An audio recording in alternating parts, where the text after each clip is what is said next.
that there's power in prayer. You know, like a crystal ball, tarot cards.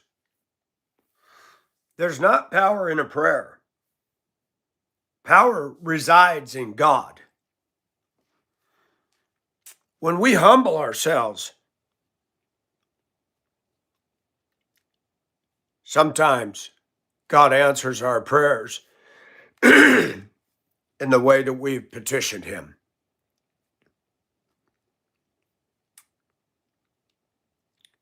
Colette has been hit with setback after setback within the last year.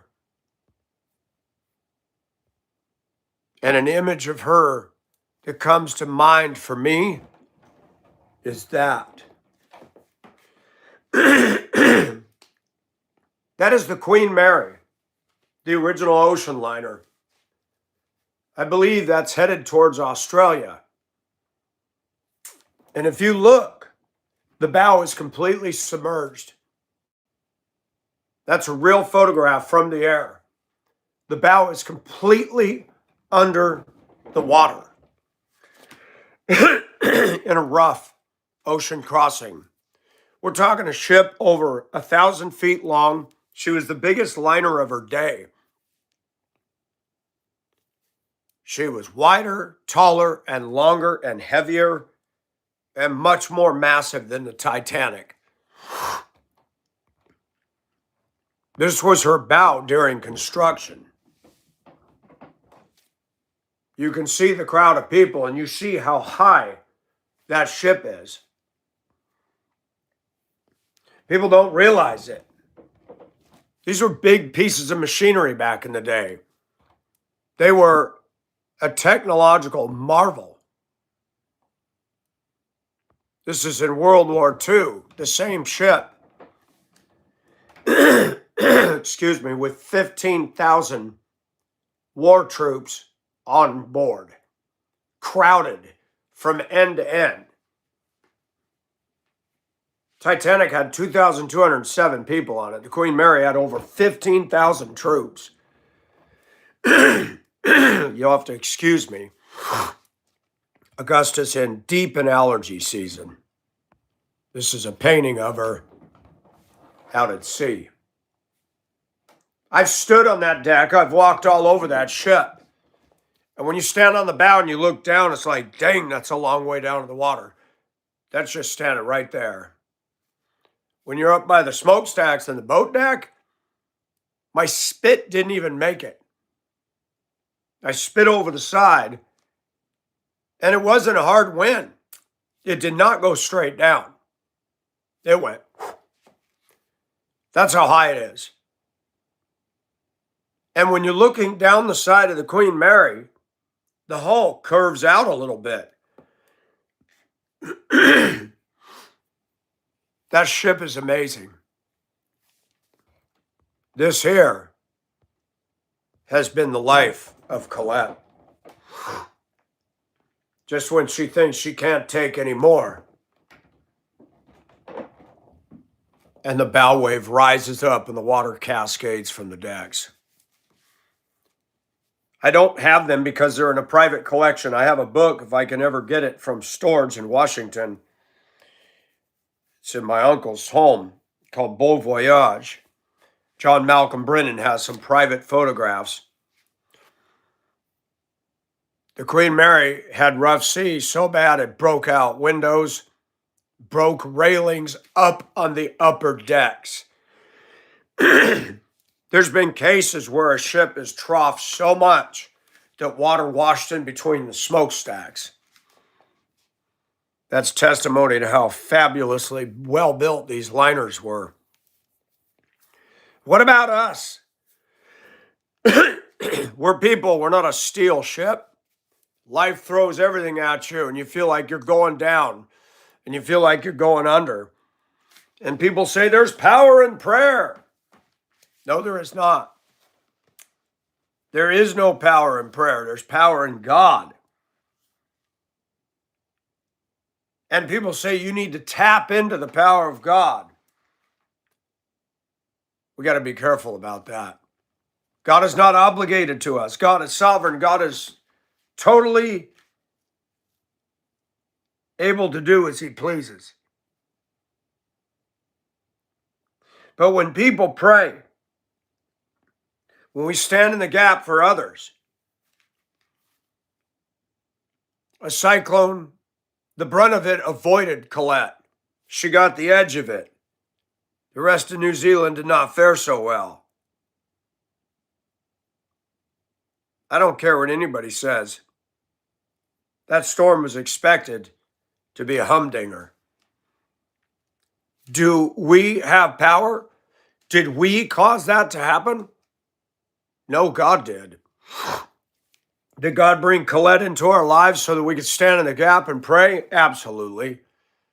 Did God do something huge? Does God avert the storm? He can, and he has many times. Some wag came in the chat one night saying, Katie praying for her lost car keys and praises God because she found them, but children in Africa pray for food and they don't get it. So what is your point? He was minimizing Americans. He's minimizing God. Does God care about Katie's car keys? I don't know. He knows the very number of hairs on my head. Why would that matter to God? Why is it says in the Bible that a sparrow does not fall to the ground without the Father noticing it? That's huge. That's huge, folks. Do you know how many birds there are in the world? I mean, birds galore. And God knows when each one falls. We can't even remember what we did 20 minutes ago.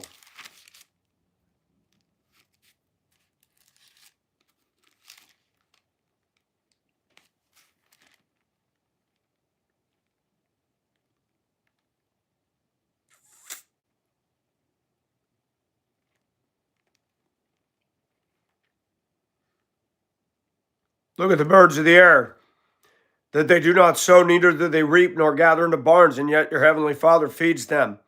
Are you not worth much more than they? Think about that. Birds don't store. Squirrels do. Ants do. Birds, they just do drive-through every day. I think that's fascinating. So is there power in our prayers? Is there power when Mike Nelson prays? Not in me. Not in the prayer. But when you're saved, God has a relationship with us. Sometimes he answers our prayers. And people say, oh, God answers prayer all the time. Sometimes it's yes, no, or wait. Okay, that's cute. Let's reframe the question. Are there prayers that I prayed where God did not answer the way I wanted him to? Many times.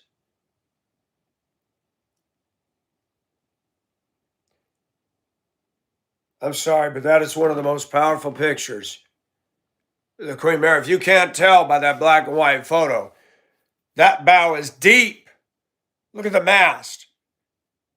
That's a fascinating photograph. That the ship could take that kind of abuse, and she languishes now in Long Beach. Almost pathetic to see her as a tourist attraction with people that have never, ever, ever, never experienced a ride like that. I got to be honest, if I was on that ship and I seen that, I'd be like, oh my gosh, we're going to die. That's 1,000 foot of ship. Torquing and stressing on hull plates. Well made. Ship was called the Greyhound of the Atlantic. I'm sorry, we live in a cheap generation. People get excited about an ugly car that's got more plastic in it than steel. People get excited about bumblebee fart exhaust pipes on the back of a tiny little rice burner car. That ship is power. I'd love to go down in the engine room and hear the hum of those engines and all that machinery moving, and that ship is just forging on. I'd like to be a fly inside the captain's eye as he's standing on the bridge. Is he nervous? Is he concerned?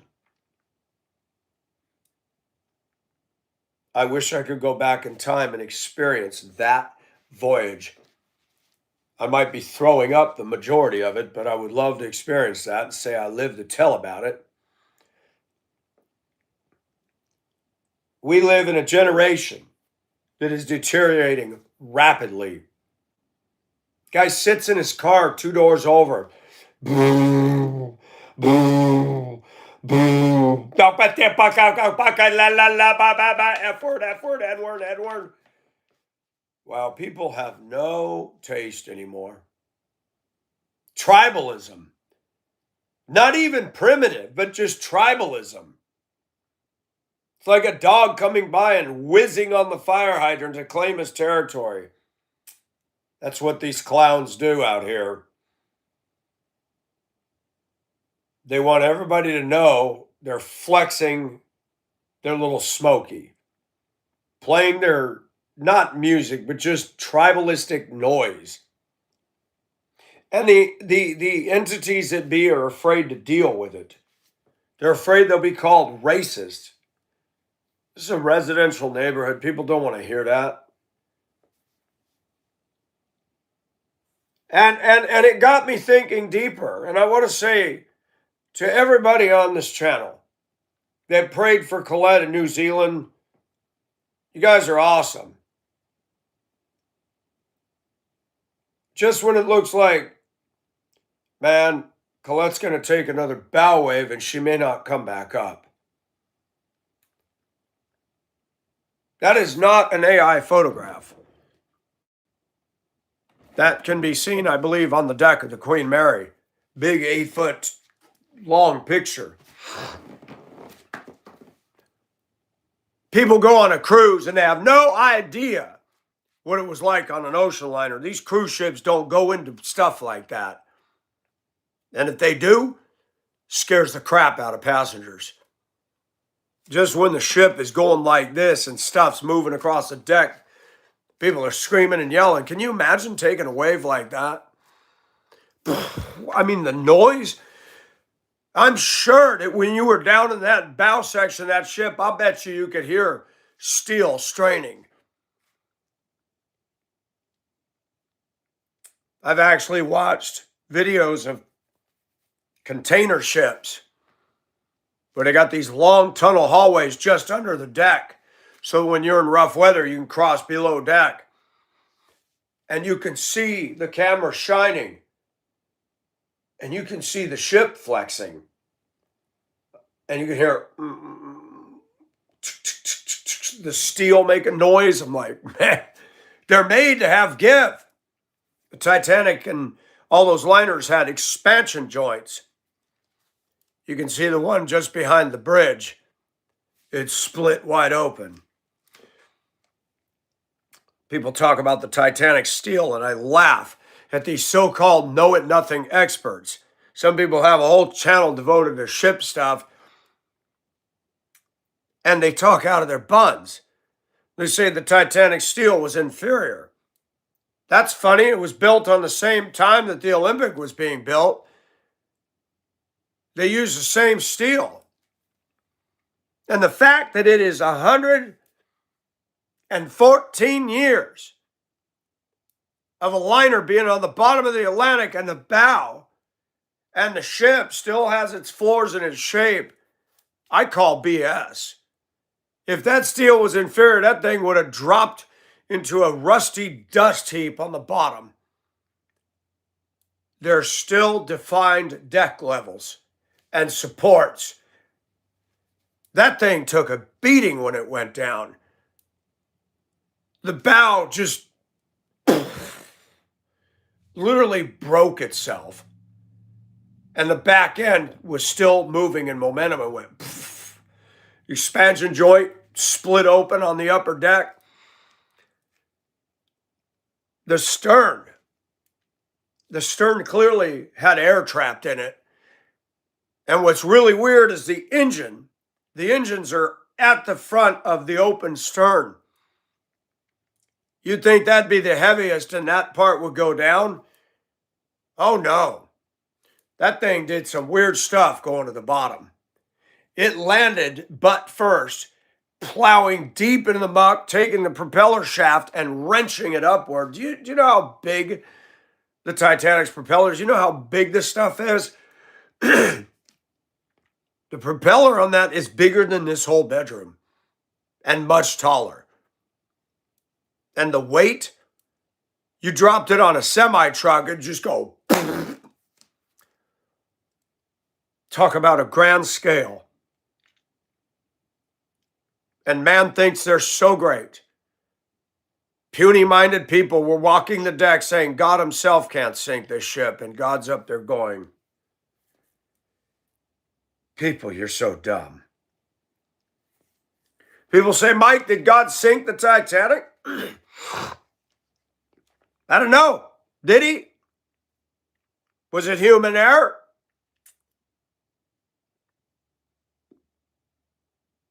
In the Titanic inquiries in the United States and in Britain, the subject was kicked around about Frederick Fleet. If he'd had binoculars, would he have been able to see it sooner? People don't realize an ocean liner doesn't turn like your car. You don't just turn the wheel and it does this. It takes a minute. That big giant rudder back there, and the ship is just straining and taking time. They would have been better off hitting it head on. But instead, they grazed it, popping rivets, possibly tearing out. We know by the fact it took 2 hours and 40 minutes, it did not have a 300-foot gash, as people had suspected back in the day. People think that the iceberg pressed against the hull plates, which overlap, and the rivets popped, and the water just spurted in between the plates. That'd make more sense. 2 hours and 40 minutes for a liner like that's a long time.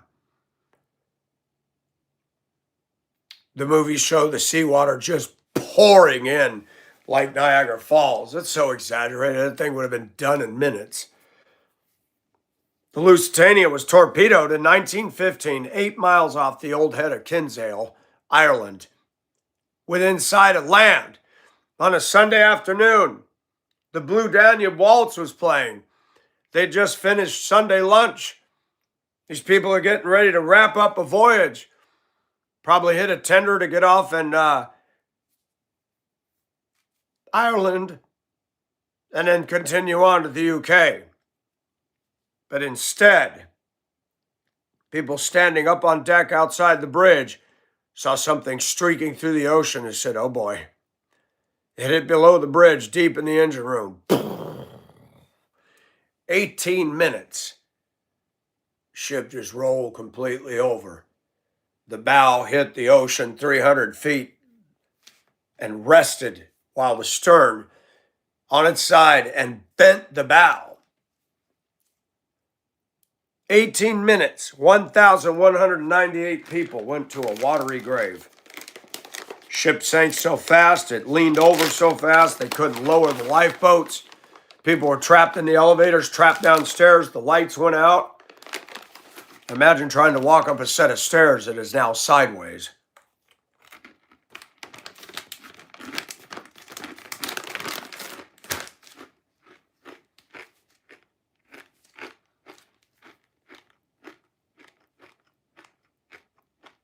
Modern cruise ships cannot handle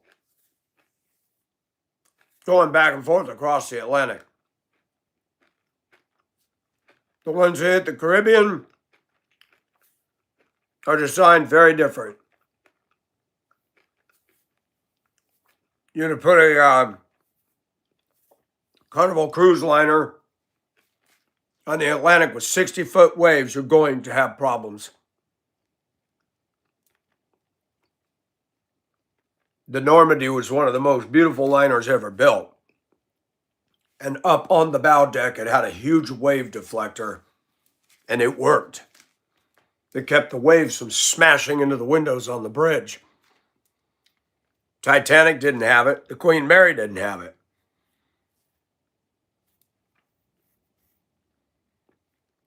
The Leviathan went across the Atlantic. That was a German ocean liner, and it got a rogue wave so bad in a storm that it literally cracked the hull clean through. Didn't sink the ship, but she had to go in for repairs. People lie, and they say God will never give you more than you can handle. They misread that verse. He will not allow you to be tempted beyond what you can endure. What does that mean? Harlan Popov was a preacher arrested in Russia back in the day. They tortured him. Said he was doing espionage, and he didn't. But he finally caved in and said he did just so they'd leave him alone. He was smuggling Bibles into Russia. That's what he did. That was his crime. You know there's a God in heaven. And you know there's a devil when militant leaders get mentally ill over the idea of the Bible coming into their culture. You shall know the truth, and the truth shall set you free. To all those favoring socialism and communism, you do so at your own peril. People are dumb. They don't study history.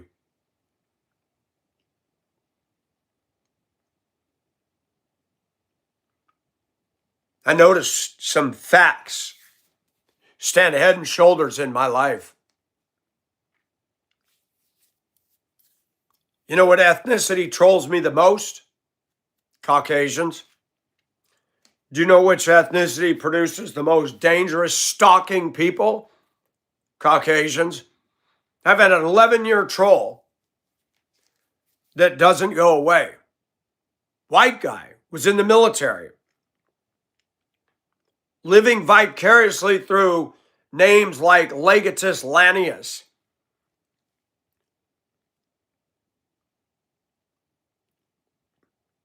And people come on my channel and say, you need therapy, you need mental health. No, I don't. My mind is clearer than most of the people on YouTube. Let me say that one more time. My mind is clearer than most of the people on YouTube. Is that an arrogant and bald-faced lie claim? No, it isn't. I'm not talking about documentaries and stuff like that, but even then they're wrong. Billions of years ago, I'm not listening to this. A man's got to know his limitations, and believe me, I have them. Many. But I also know my strengths. I also know that yesterday God had me just go full bore.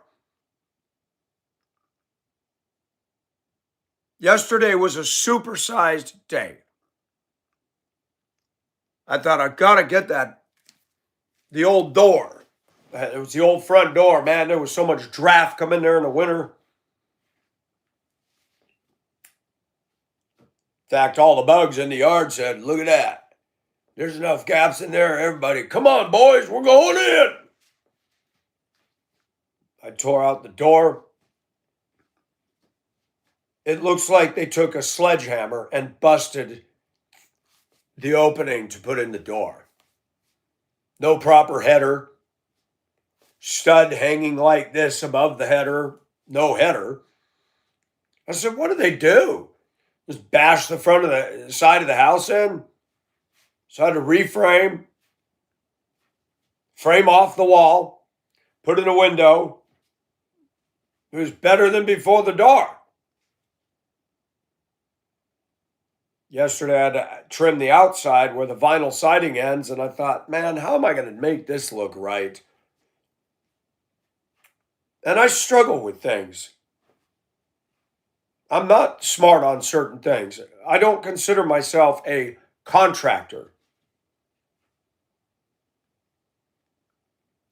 My table saw, I bought it at Harbor Freight. It's been a good one, but it's cheap. You go to crank and the saw blade only goes up or down that much. It's something's off in there. I don't know if the worm gear is messed up or what. Like, how am I going to do?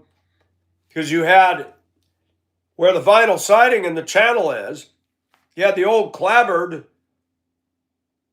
and then my plywood where I closed in the opening around the window.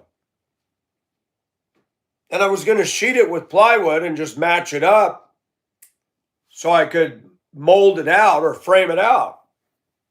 I said, you know what? That's just going to be a problem.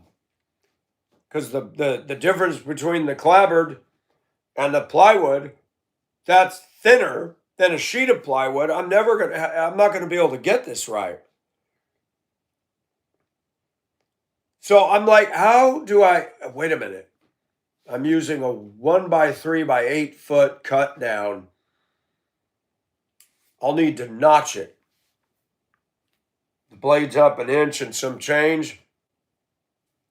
And I turned the 2x4 on its end, not the end, but the width side, and ran it through and did a cut. Turned it over and took my carpenter square and then chiseled what didn't clean off break, went over. Now you have the thick side hitting my plywood and the thinner side, and it fit perfect. I said, there we go. Now we're getting somewhere. I don't nail stuff. When I was a kid, it was fun to bang things with the hammer, but screwing is so much better. I love getting the hex head screws and it's in there. And it's amazing just what the trim does. It trimmed out. You're not looking at the old foam, styrofoam, and the foil cover over that and the tore up edge of clapboard. Now it's trimmed off. It's amazing. It's amazing what trim does. Little things like that make a place go bam. I painted it all green. I'm like, that looks much better. I'm not done. Got to put a couple pieces of trim in, but it's good for now. And I mowed the yard. And I got my saw and attacked, 5 of them doggone babies, 6 actually, that yucca gave birth to. I trimmed the little tree and I pulled the weeds around it. Then I washed my truck. Then I cleaned the bathroom. Yesterday, I had the feeling of accomplishment. I've been in a funk. Sometimes even me, as your YouTube artist, that wave came over the bow. I don't know if I'm going to come back up again. Look at that smokestack. Look at those 2 smokestacks. She's rolling coal, pushing against that. Oh, I mean, man. People get so interested in crap today. I want to go back in time and stand on that baby and go, oh yeah, here we go, baby. I love this ship.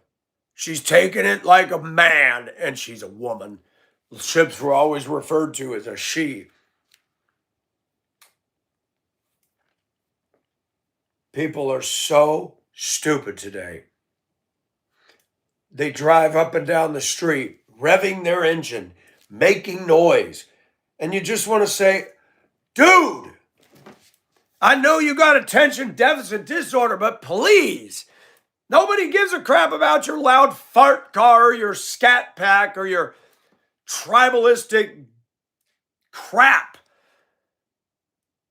I'm not going to look at you when you come through and go, and the license plate frame is rattling and the trunk's about to explode. There's something wrong with you. There is. And I love it to listen to guys sit around talking about the talent of this music. Talent? You're calling this crap talent? Talent and that don't even belong in the same room. It's garbage. Give me a metal galvanized trash can and a ball peen hammer, and I'll sit in there and I'll go tink to tink tink tink to tink tink.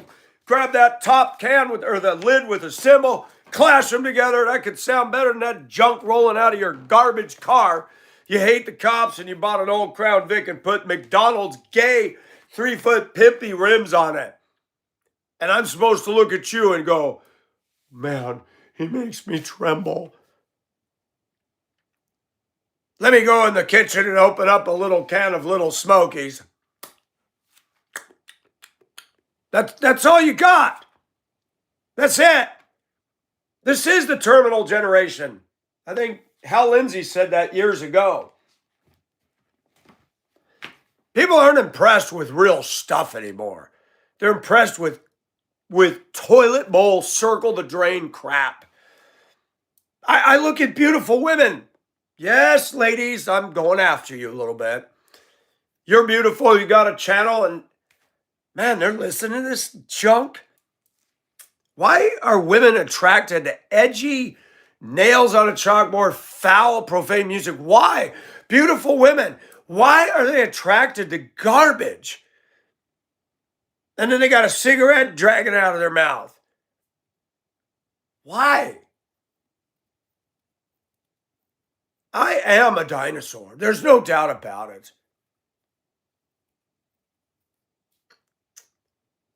I'm 60 years old. I'd rather go back in time and be on that. Oh my gosh, I'd love to experience that. I talk about Helene, the raw power of a storm. I'm not impressed with your boom boom that can't even sing right. I've never seen a culture in my life as this one here that is screaming for attention, that thinks they're the top of the heap, and they have descended into the abyss in their music and what they think is cool. I go into the stores here. People laugh at me and mock me for the way I dress on YouTube. Have you seen the women in Augusta? The boobies pushed all the way up, about to spill out over the top. And they're walking and just jiggling like a bowl of jello. Or the pretty ones that come in with the attitude and the lip gloss over and the braids and the weaves, and their shirt is all the way. I mean, if it goes any more, that nipple's going to pop out. They got a ring in their belly. They got their booty shorts on, and you can see it etched in their face. Bad attitude. Some of them are cute. Some of them are sexy. And I'm like, yep. We had a new one start the other day. She came to work in her bonnet. She was cute. But the bonnet, even older black people are saying the bonnet, you don't wear that outside. A lot of them do here. You go to the store, they're in their PJs and their bonnet. We live in a different world. It's 2026. Why wasn't I born when the liners were big? It's sad. I came into the world as the steamship age was drawing to a close. She made her last voyage to Queen Mary in 1967 into the place I was adopted out of.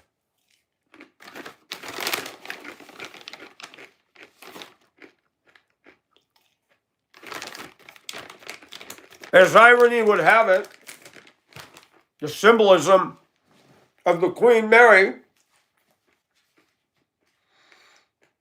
and the Queen Elizabeth, her sister ship that had 2 smokestacks,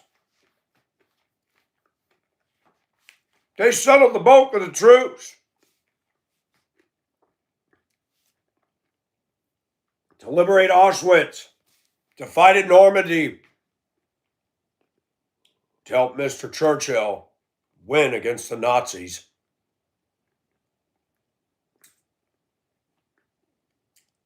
Both ships did not have the same end. 1967, the Queen Mary steamed. One of the most interesting voyages. She'd done it before. She went down to Australia. She sailed underneath South America, one of the roughest crossings in the world, that area between Antarctica and Tierra del Fuego. That is not for the faint of heart. If you're going to sail around the world in a sailboat, going through there is dangerous. Very rough.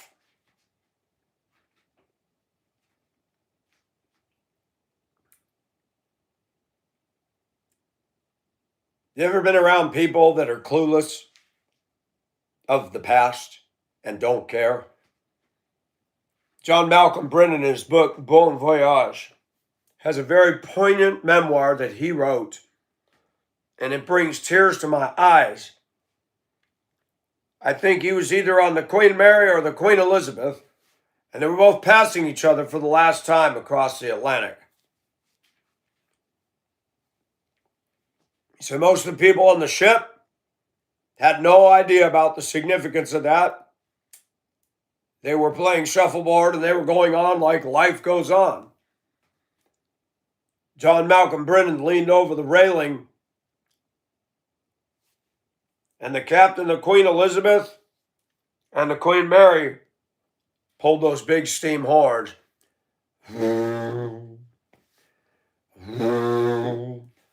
Saluted each other.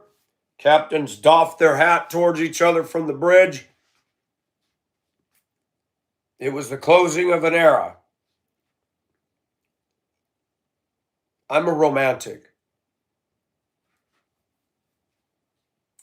If I'd have been there and knew the significance of it, I would have cried. Wow, these big, beautiful ships are coming to an end. Now you can get crammed cattle class on a jet. I'd rather go on the ocean liner.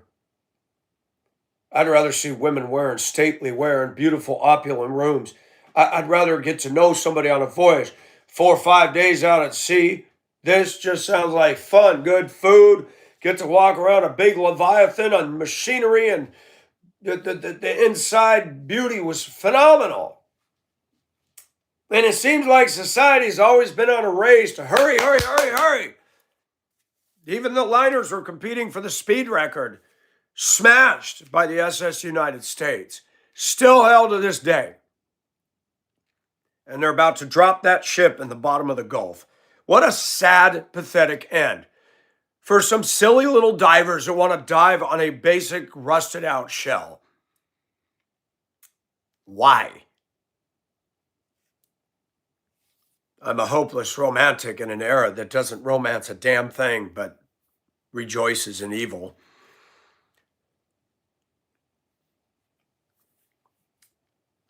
Gone are the days of the Duesenbergs, the Packards, and the Cords. Now we have the Prius and the Kia.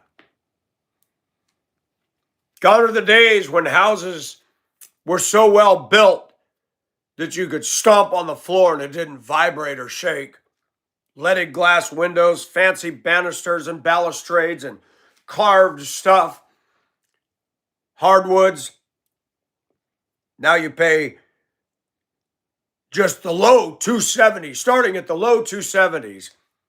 House made out of almost paper mache, formaldehyde drywall, and OSB with plastic cladding on the outside. And people gobble up them homes and they park out there in their Mercedes and they walk out there like they have arrived at the Taj Mahal.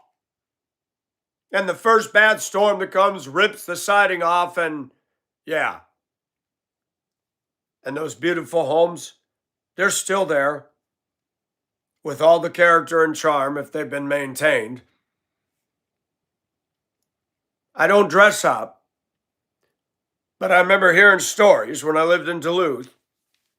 In the 60s and 70s, you did not go downtown Duluth like I am dressed now. You did not go down in jeans and a t-shirt. You dressed up just to go shopping. Me, I'm like, really? We've all changed. We've all been affected or infected by our environment. People living on the Iron Range would take the bus to Duluth. That was a big deal to them. They got all excited. You want to go to Duluth and go shopping? Oh, yes. Montgomery Ward, Woolworths. You could eat at the diner bar in there. You buy all the parakeets and fishies you wanted. Life moves on. Time changes. We have just a photograph as a testimony of that ship's service. We got a lot of photographs. She sits in California sun. The decks have been destroyed and they put plywood over it. Gosh, are you serious? That ship won't last forever. We don't have the people that can fix that kind of stuff anymore. I think about things. I think about, what if the predominant race in Augusta was in charge of America? All the white people have been pulled out of leadership. How would this country look in a year, 10 years? Well, I can tell you, look at Augusta. Corrupt mayors. And all you hear down here is get out the black vote, keep voting in the black people. They keep wrecking this country or this city more and more and more. This week is the biggest and only significant week of the whole year in Augusta, Georgia. Today is the last day of the Masters. And we fall off the national radar. That's it. The city will come around. Homes that are nearby the Masters, or even the little airport, which is far from the Masters, they'll come around. You need to clean up your yard. You need to do this. They'll go and bust down all these drug houses. After the Masters, crime goes back up. People's yards look like crap. Oh yeah, life goes on. Long after the thrill, the Masters is gone. Augusta is a SHIT hole city. It really is. And the Masters course is an oasis in the middle of all that. It's beautiful.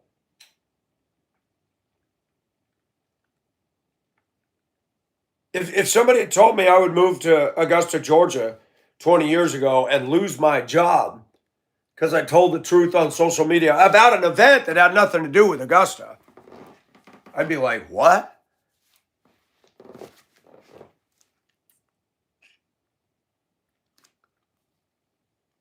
Oh, I say all the time I was born in the wrong era. Is that a slight to God? It is. Because in the book of Ruth, Esther, there's something fascinating. See if we could go back and find it without too much difficulty.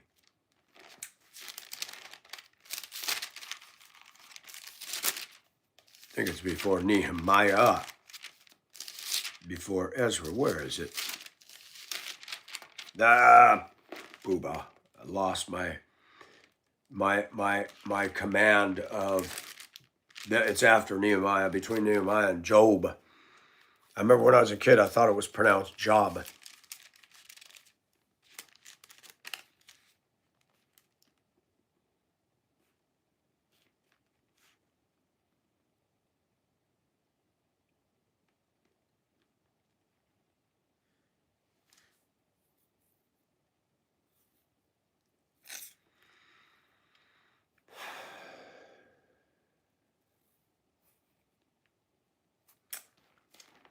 Mordecai comes up to Esther, who's married to Queen Xerxes. Book of Esther in chapter 4.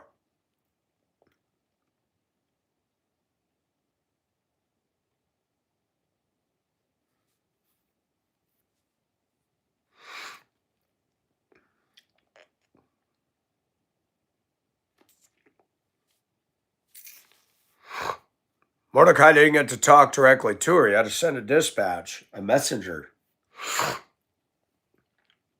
And he said, Haman's trying to destroy us. You need to be aware of this. He's trying to kill off all of us Jews. Esther was Jewish. He also gave the messenger a copy of the text of the edict which had been issued in Susa for their destruction, that he might show Esther and inform her, and to order her to go in to the king to implore his favor and to plead with him for her people. And Hathach came back and related Mordecai's words to Esther. Then Esther spoke to Hathach and ordered him to reply to Mordecai. Quote, all the king's servant and the people of the king's provinces know that for any man or woman who comes to the king to the inner court who is not summoned, he has but one law, that he be put to death unless the king holds out to him the golden scepter so that he may live.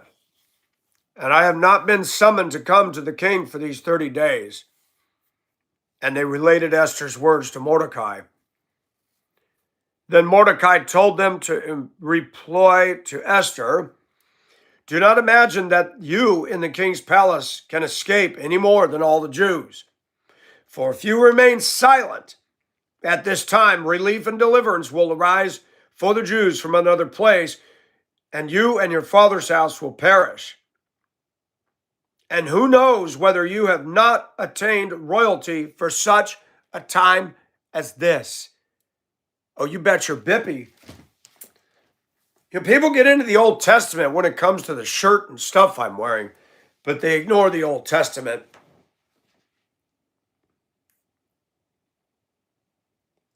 It was forbidden for the Jews to marry other people.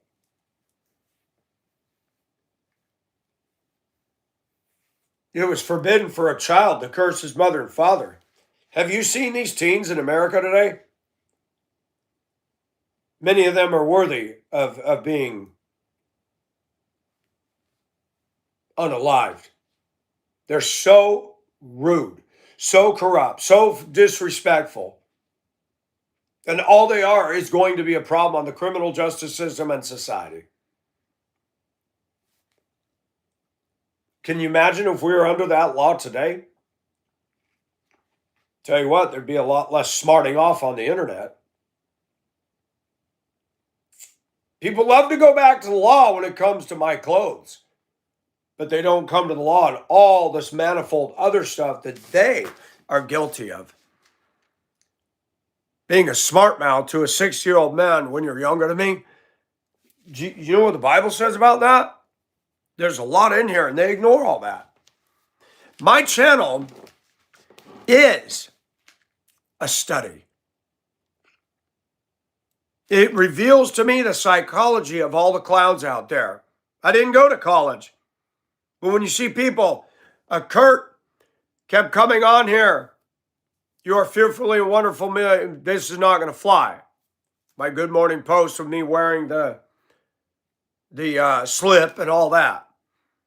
Thought, oh, good grief, here we go again. I don't remember exactly what I said, but it's there for all to see. And it wasn't rude. I said, dude, get off of this. Then he accused me of coming at him with malice. You notice that today? People make false accusations. Oh, I was in an abusive relationship. What is abuse? Did the guy punch you and hit you? Oh, no. He just raised his voice. What she's not telling you is he'd go to have a discussion with her about why are you spending all this money on this when we don't need it anymore? And she went from 0 to 60 in a rage. Everybody edits their story. Everybody puts their crap out there. And I'm rare. I talked about my son and my ex because they're demanding I do so. A lot of people are forced into silence when they've been victimized, and I'm done. 60 gives me tenure. People want to judge me for what I do, and they will not judged themselves. I'm not going to have that anymore. And I'm not in control of what other people do, but I'm definitely in control of how I can respond to them. And it's funny, trolls are trolls when they say, oh, you're going to kick me out. I thought you supported freedom of speech. You don't have a right to freedom of speech. You're being a butt and you're being disrespectful, so you lost the right. Ontario, California. People had asked for a raise at Kimberly Clark, a massive warehouse. They didn't get it. So some clown worker goes in there and sets pallet after pallet of toilet paper on fire and films himself doing it. Now you don't want to give us a raise? This place erupted into a fireball, 175 firefighters in 15, 16 hours. They couldn't get it out. I love it when they say they contained it. No, it burned itself out, clowns. The whole building is gone.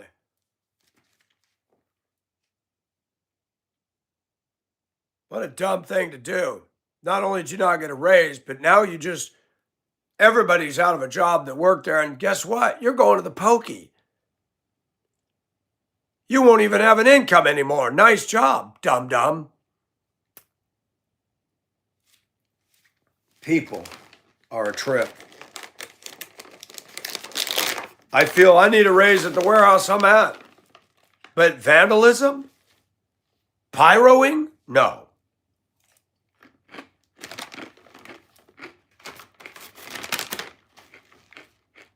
God says, seek not revenge.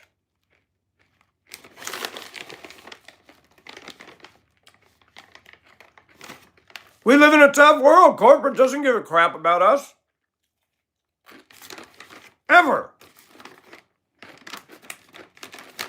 Unless you're one of the hot secretaries you can flirt with.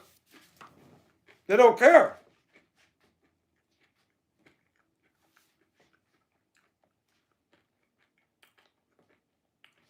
Corporations demand you act professional. Talk about hypocrisy. Got to have a degree. Got to wear a certain suit and tie. And play this little stupid game of kiss butt to get a job in those places. I'm over it. The only suit and tie I'm ever going to wear, and this thing doesn't even fit me. I bought it without trying it. Flea market find.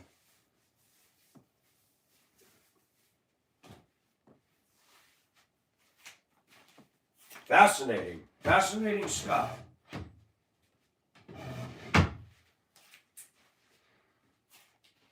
Now look at people losing their minds and doing things. What gives you the right to think you can set somebody's business on fire because they don't give you a raise?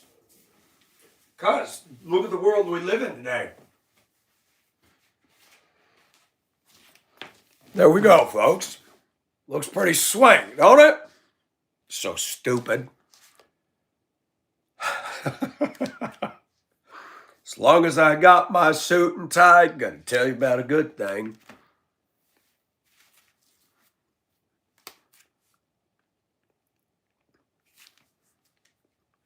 I don't see things the way everybody sees things.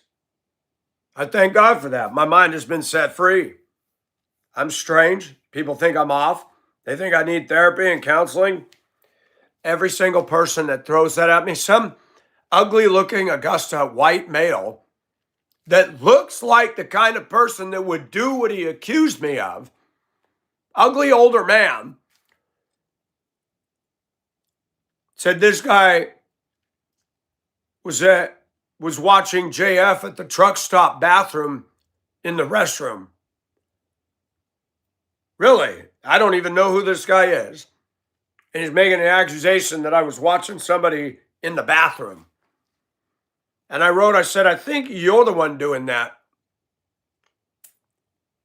And then I reported it. False information.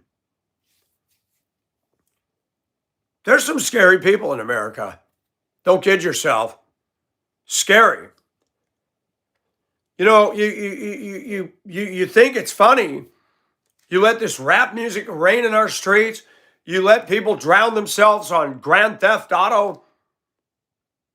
And you think there's not going to be consequences from that? That we just compartmentalize, oh, it's just a game. No, it's a mentality. When I was a kid, I was playing Frogger and Galaga. I wasn't playing and acting of shooting people. These kids sit in their basements and in their bedrooms obsessed with going in and out of rooms. These video games teach you how to take over a school. And we have the Department of Homeland Security fleecing toddlers and oldsters at an airport when they should be raiding the homes of these parents, saying your kids are playing violent video games, which will lead to violence. No more. And this rap, degrading, profane, using racial epithets. I still marvel at the lunacy of the African American community in believing it's okay for them to call each other the N-word. But if a white guy says it's racism and they're going to tear up stuff, I will never, ever be able to make sense of that. No other race calls themselves racial epithets. Just these guys. Their music isn't music. The black contribution to music is hugely valuable, except today. Marvin Gaye and SOS Band, Gap Band, Ella Fitzgerald, Louis Armstrong, Whitney Houston, Diana Ross, the Supremes, on it goes. I mean, what happened to that? I was listening to a song, a more recent song that's actually good, called Keep It 100. Don't ask my mother about my business. Just call me. Now, we all need to sing that. White people are as nosy as they come. That's why we, in our lovely culture, have the term, Karen, I cannot wear this. This is so tight it hurts. This is not my style, ever. And somebody will get on here and say, Mike, you look good in that. No, I don't. No, I don't. No, no, no. And it bothers me. Our society puts an emphasis on the way you dress. They put an emphasis, I should do a TED Talk. Now, I admit, when I get on the bus, a city bus years ago, I don't want to sit next to some dude with BO and looking like he just drove out of the bus stop garbage can. I will sit next to a prettier, person who looks like they got good hygiene over that. But I don't like the way life is. It needs to be confronted. Corporate America is full of beans. They don't care. And yet they've successfully caused people to blow their money. They've convinced people that they care. Every corporation, every channel you watch, YouTube, you can't get away from commercial consumeristic advertising. Why does McDonald's and Wendy's and Chick-fil-A blow us up with commercials? Are they having a shortage of people hitting the drive-thru? Shoot, lunchtime at my place, everybody goes to the fast food. They got KFC, Chick-fil-A, Burger King. They got everything all down in there. Waffle House.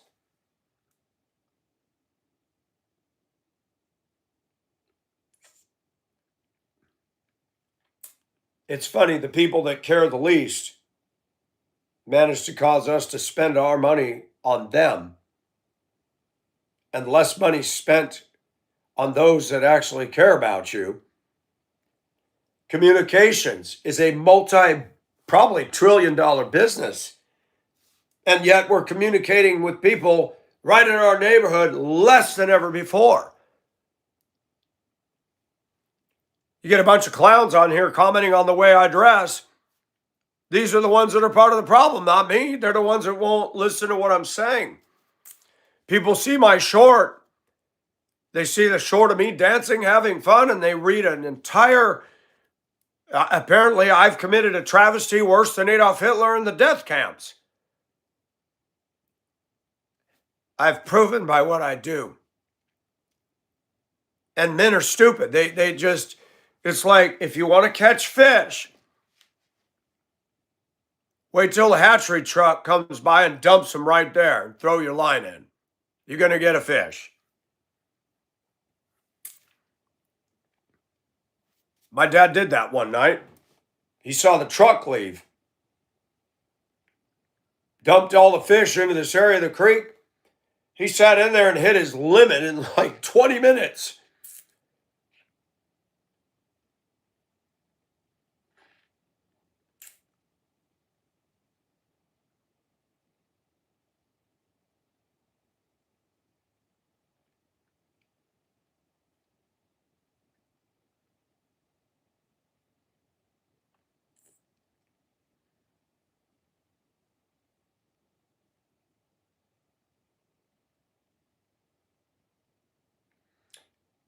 I don't think the way most people think, and I'm thankful for that.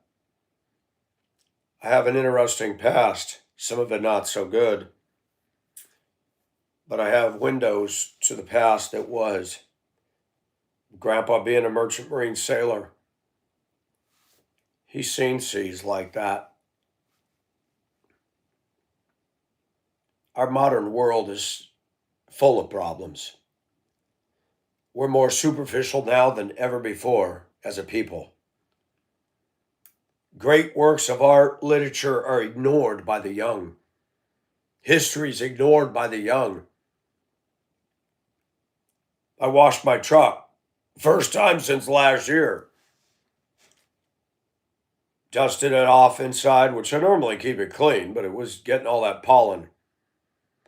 And I took a razor blade and pulled the Trump sticker off the window because I live in a hostile area. They're not particularly fond of whites down here.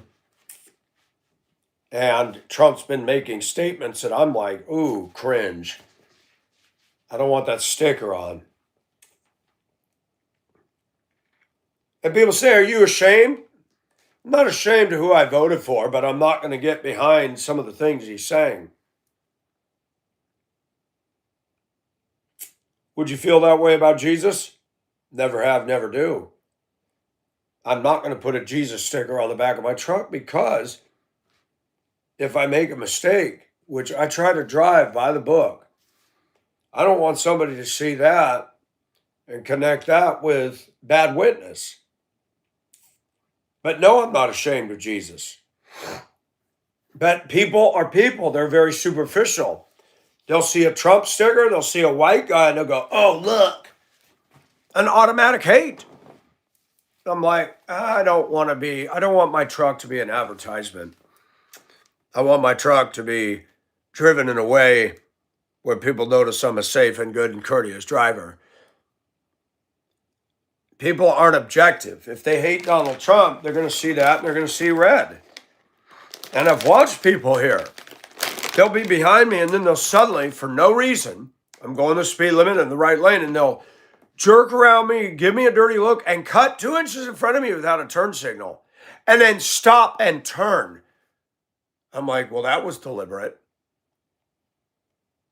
And yes, I've honked. No, they did it because of that sticker on the back. I don't need that. People in America are extremely dangerous. They can do and say whatever they want, but you have a sticker on your truck,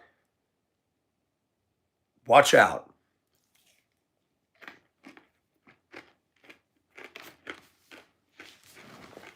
I've been enrolled in African American Studies for 6 years now in Augusta, Georgia.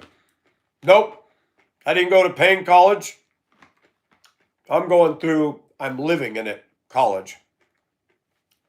And I'm glad I've had this experience. It's given me a boldness to talk about the truth about this community. But by the same token, God has also protected me here. And I will tell you that if you get online and see who the trolls are in the nastiest comments, they're not coming from the blacks. They're coming from whites. Oh, there's a few blacks get on here and run their mouth, but the majority of trolls are Caucasians. And I've had some of my followers. I made an offer to one of my moderators. She's in a bad situation. I said, well, you can move here and pay me modest rent. And I'm not trying to get it on with her. But as I've talked to her and gotten to know her, she's a very awesome person. And she said, the reason I won't go down there is because of where you live. She said, we got bad areas here. And she said, and where all the high crime and the drugs and all the bad behavior is, it just happens to be that ethnicity. And she said, I wouldn't feel comfortable. You go to work, I'm at your house. I said, I totally understand. But God has protected me here. Tina was here. You know, I need to say,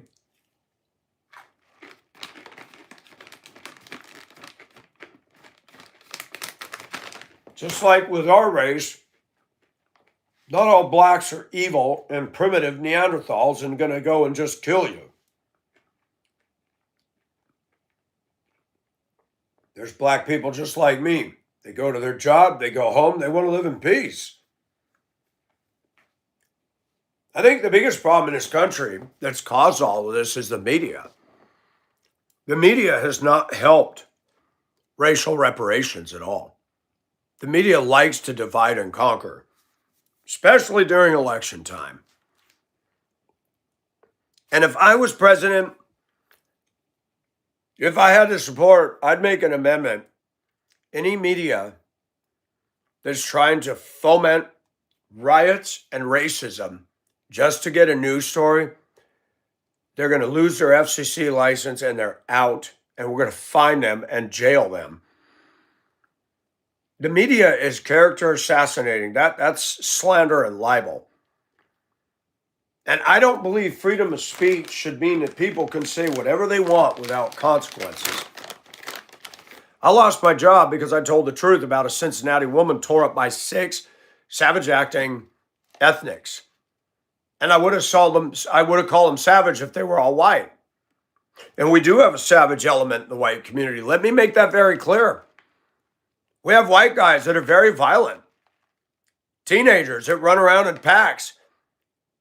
They don't care who they hurt. I speak the truth. And people that have a problem with the truth don't like that.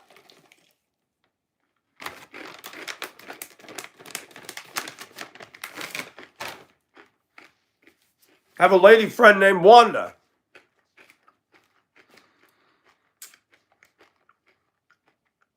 She lived in Windsor, South Carolina. I drove to her place one day. It's over an hour to get there, way out in the sticks. A single wide mobile home. Her husband had passed away. He was a true definition of a redneck. He'd open the back door and he'd throw the pop cans, the liter bottles, the beer cans, the bleach, and the laundry jugs right out the back door. There was a pile of junk. I looked at her and said, what is all this? Oh, that was my husband. The nicest dang lady. She came over here and gave me morale when I was siding the back room one day.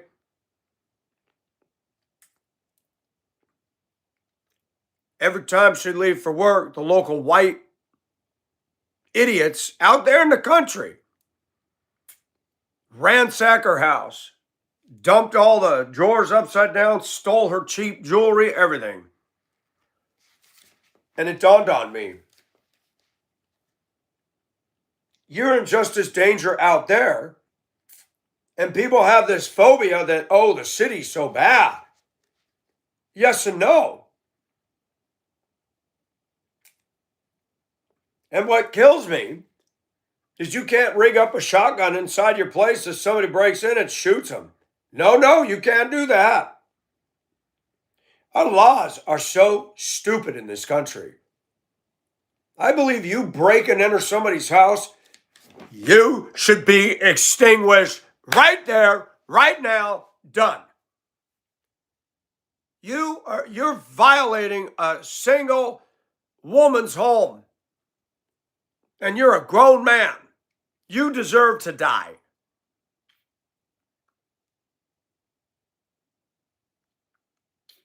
Just her talking about that, I would never live out in the country, ever. Not here, not in the South. These people are freaking scary down here. And you think they're all waving Confederate flags? No.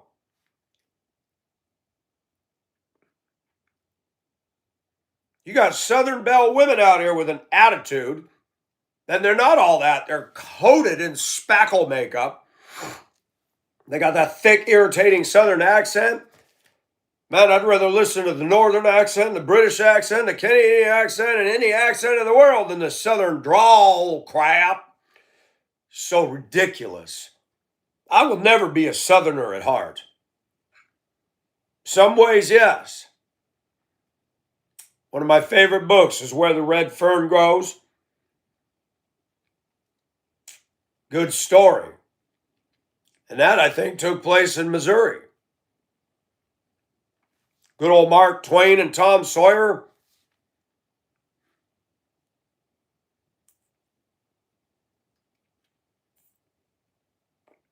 Did you know Mark Twain was an atheist? And yet he wrote good books.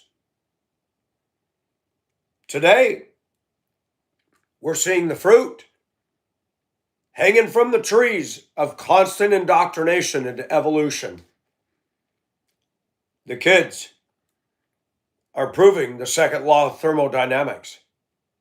Not that evolution is truth. Look at the behavior. Look at the disrespect. If we're evolving, why are kids getting worse? If we're evolving, why is the car quality, the house quality, everything we buy crap? Remember when you bought a Kenmore? Remember when you bought a Whirlpool, a GE? You got 30 years out of that appliance. You go buy a washer and dryer, you want the 2-year warranty? Why? Well, because you could break down. If this thing's going to break down in the first 2 years, then I shouldn't be buying it. The music industry has suffered mightily. I went to one of our departments at work the other day, and I overheard the guys talking about, one guy said, ChatGPT is so stupid. My pastor likes it. I joked him, I said, you're cheating. He goes, no, I'm not cheating. I said, yeah, but you can ask it questions.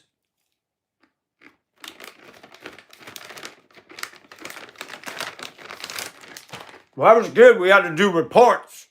I hated reports. I chose Norway. Get out the old heavy Encyclopedia Britannica and read until you puke. Now you go on the internet. Tell me the high points of Norwegian culture. Boom, boom, boom, boom. Lined up, boom. I use the internet to find my facts, like how much somebody's worth. I don't use ChatGPT. You know what I love about this book? And I said this last night. No offense to my chatters. Seem to fall on deaf ears. Sometimes people get in the chat and they're so busy with their conversation. And I used to get annoyed at that. Now I don't. I'm glad that my chatters have made friends and there's community there. And I encourage that. Sometimes I feel somewhat slighted because I feel like all I am is a host for people to chat back and forth. And people say, why'd you turn the comments off? Because you're not listening to a word I said. That's why you're all down here in your chat huddle. And that's fine. I'm not. My channel is proven. People want community. So I try to balance. There's people that listen to this and they don't want to be interfered with by the chat. People said, Mike, turn off the chat. You got good points and they're railroading you and we can't stand it. Sometimes they're like little kids. He didn't say hi to me. Chat's going like this. And I turned my head for 1 second and 50 paragraphs just went by. Are we really that childish? He didn't say hi to me. You know, do you see me like this? I can't. The chat is hard to see anyway. My eyes aren't the greatest.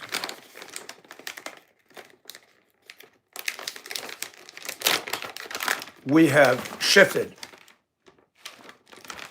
Book reports. You don't even have to read the book. You can ask AI a synopsis of the book, regurgitate it to the teacher, and get an A.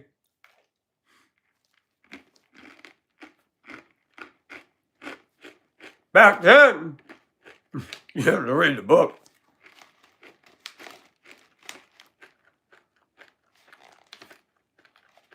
And they used to tell us, in your own words. You could tell people that copied a page out of the Encyclopedia Britannica. This place is a densely populated country with the population of this. So when you hear a kid stand up there reading this thing, man, he copied this thing word for word from the damn encyclopedia. Come on. That's cheap. But wait.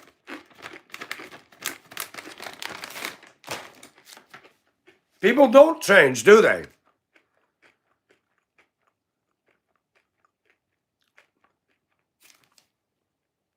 Look at corporate America. Heartless. They don't care.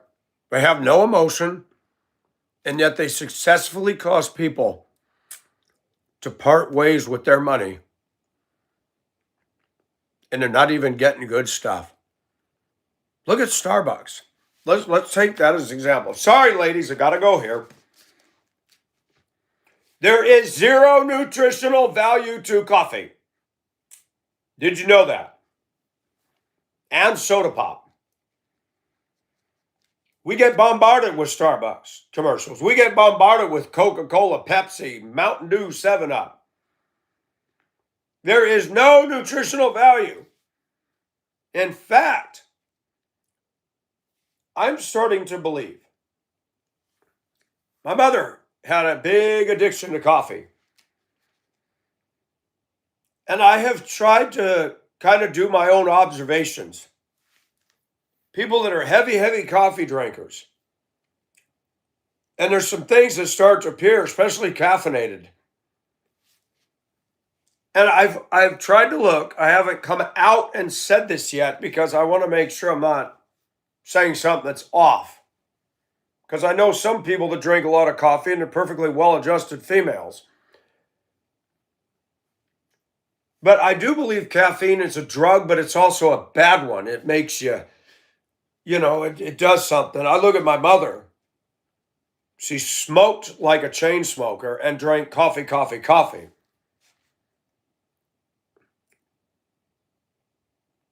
Is there a link? Me, I'm wound up. I have high energy. Could I have been diagnosed with ADD back in the day? Probably. But my mind's intact. I figured out how to solve the problem of the outside front door. And it made it look good. And I find that simpler is better. I don't do crown molding. I'm not even going to worry about angle cuts and all that. I like it. I did my own moldings in here. If I can get off the screen saver. And I've learned something.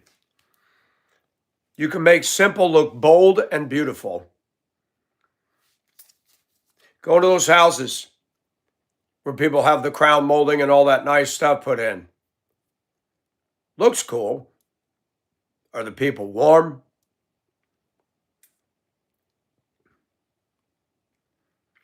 I mean, we have been duped. They showed a commercial on YouTube. It was a gold-colored swan neck faucet handle with probably $500 for that faucet set. And it showed the hot-looking, professionally dressed woman, the quintessential man, and the upper middle class spoiled kids. I'm like, yep, people are dumb. You got a college degree and you learned how to spend more money on a faucet than I did. And I'm still looking around the stores for the old one that had those clear plastic handles Had the ridges on the ends of them, and it had H and C. And you could get one of those for 10, 15 bucks. Oh, no, man, you go to the store now, 100 bucks for a cheapie. And it's done in the air. It starts drip, drip, drip. Most Americans think they're so smart. They pull up at work in a brand new Silverado with a tailgate built into the tailgate, and Dodge now has the side hatches. Just wait. Pretty soon, trucks are going to have a fanny pack on them. Gay. And one guy that I can't stand, comes to work in a last generation of the old 80s Chevy. Like, look at that. Solid steel. No side plastic footstep molded into the... They're not even pickups anymore. What a joke. Trucks today aren't trucks. I remember when I was a kid, nothing more stately than seeing a Peterbilt with that long hood out front and their air horns that actually sounded like an air horn of the old Jake brakes.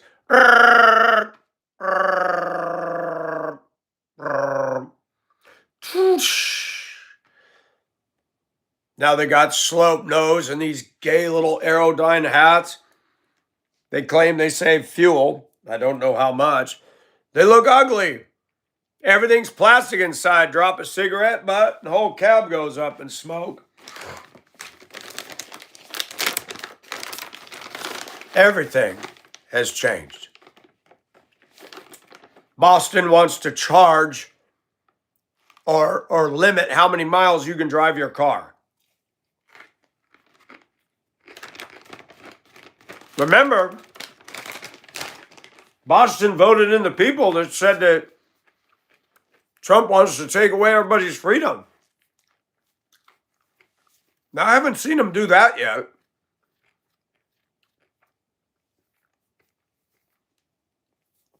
Colette talks about a road use tax. I guess for every mile you drive, you got to pay a tax. Submit your odometer statement to the government when you file your taxes, whatever. I got to ask her how all that works. Our government keeps raising taxes to spend on BS.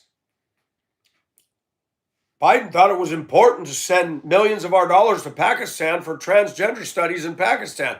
What does that have to do with the price of tea in the USA? I think we ought to have a tea party.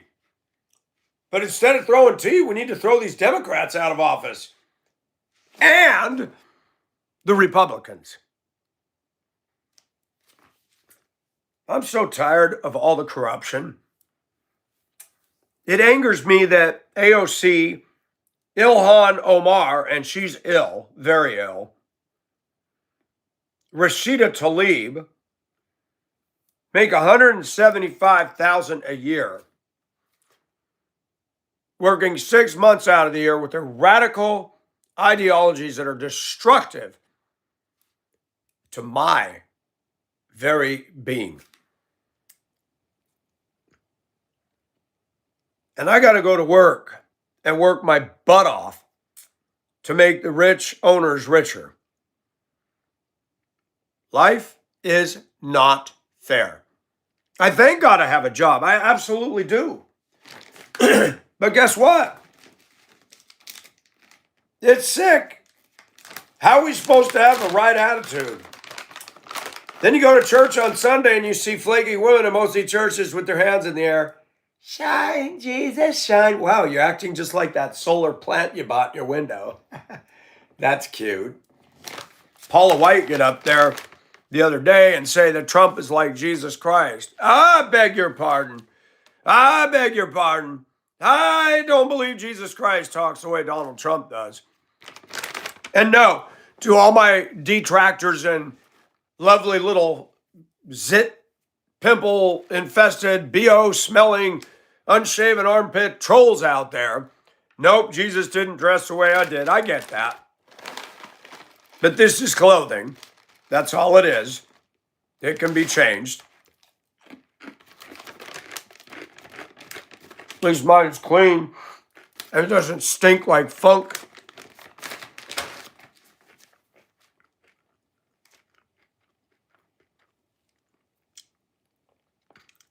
I got a book on the shelf here. Where is it? Where is that book? It's on here somewhere. There it is. I read it years ago. Now, he got into some trouble. Sexual allegations, don't know if they're true, but this is good stuff. Who's looking out for you? Who do you want to listen to? Better yet, Michael, who do you listen to? Not a lot. A lot, but only a little. I like it when you have a gift. Let me pay attention to what I'm saying, people. When you have a gift, when you've been called by God to do what I'm doing, then you're going to have an audience. I love it when the feedback comes back saying, I can't wait for you to come on. And I'm not here to start a cult. But when you got men and women of different places, even people that don't agree with everything I say, that come back because they want to hear this, I recognize something. I have a platform, not just because I'm on it, but God is in this. I don't want to be like John MacArthur. I don't want to be like anybody else. I don't want to wear a suit and tie. I'm not a corporate man. I'm not a professional, and I am proud of that fact. If all the world were professionals in suits and ties, we would die of starvation. I'm sorry. I've never seen a farmer wearing a suit and tie plucking corn. I've never seen somebody down on their hands and knees in the old days milking cows with a suit and tie. Maybe on Green Acres. Gosh, if I was married to Zaza Gahor, I'd get a divorce. That one would drive me out of my mind. You go back to New York, honey. I'm good here.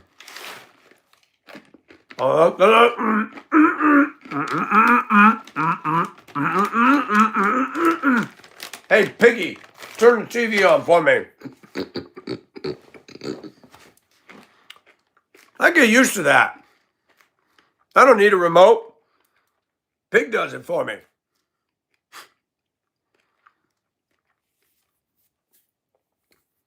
You got men and women that get out here and get some prayer. Woman's got to go to court tomorrow.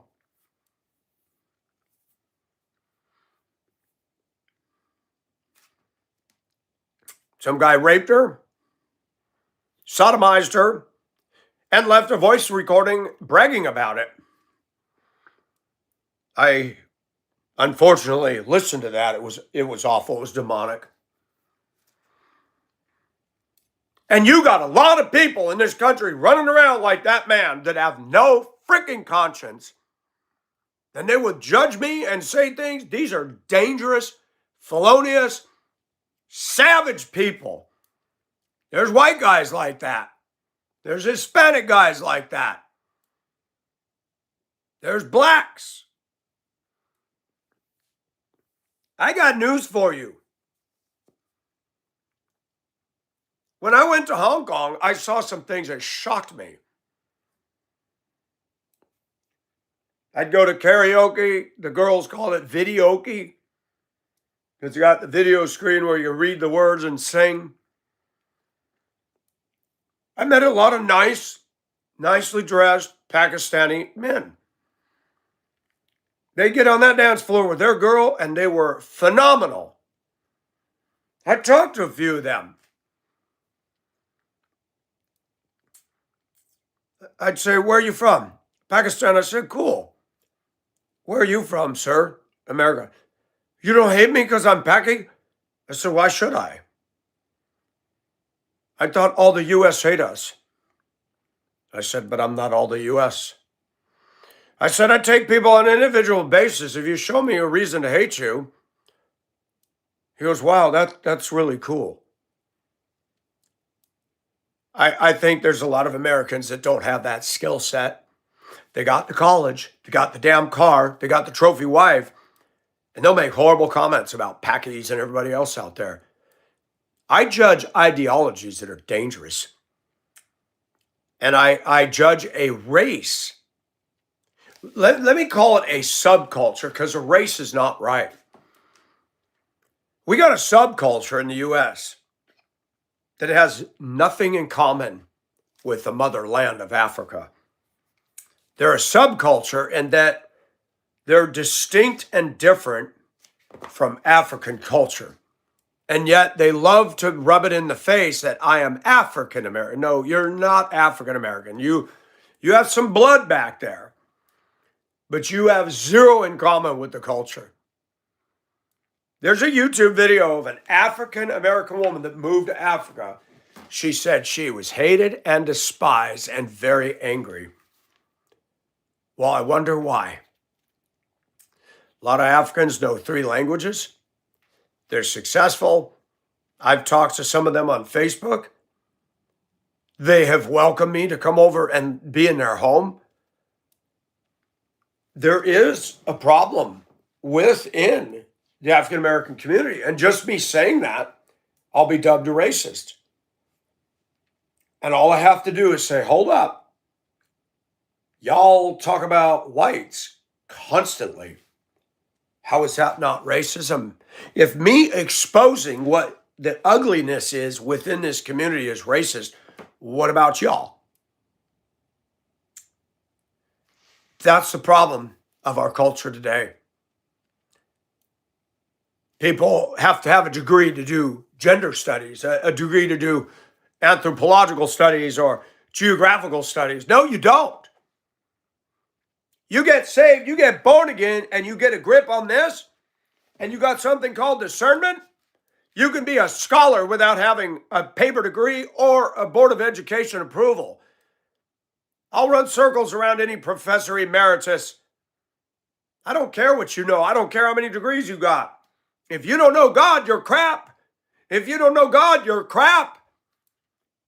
You're just standing and walking in a condemned state. That's what the word says. And people judge me based on my clothing. I don't like suits and ties. Most of that stuff ain't cotton. You sweat in it, it's like pew. Every time I get around businessmen that sweat, they stink. I don't like riding in the car. I don't like being close to business people. They've got an automatic assumed I'm better than this guy. I don't like that. Don't put me in a room with them. That's like putting a feral raccoon with a feral cat. It ain't going to go well. Somebody's going to get clawed. I don't like corporate America, and I don't like corporate-minded people. They're not professionals. They're actors. They're game players, and it's bullcrap. It's an elitist mentality to separate the rest of us from them and their self-delusion while they screw the pooch. Corporate America is not going to save you. They can't. They're selfish. And I hate the corporate world. I hate it. I hate it.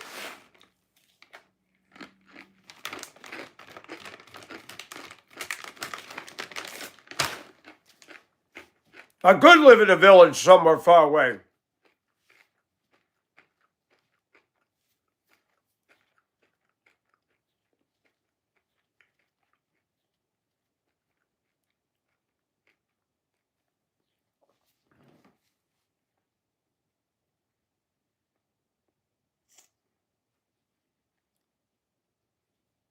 The number one people that troll are whites.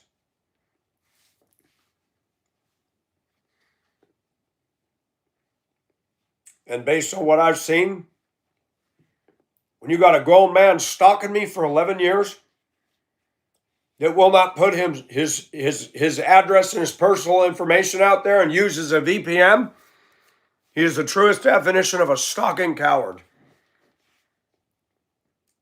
He knows if I knew where he lived.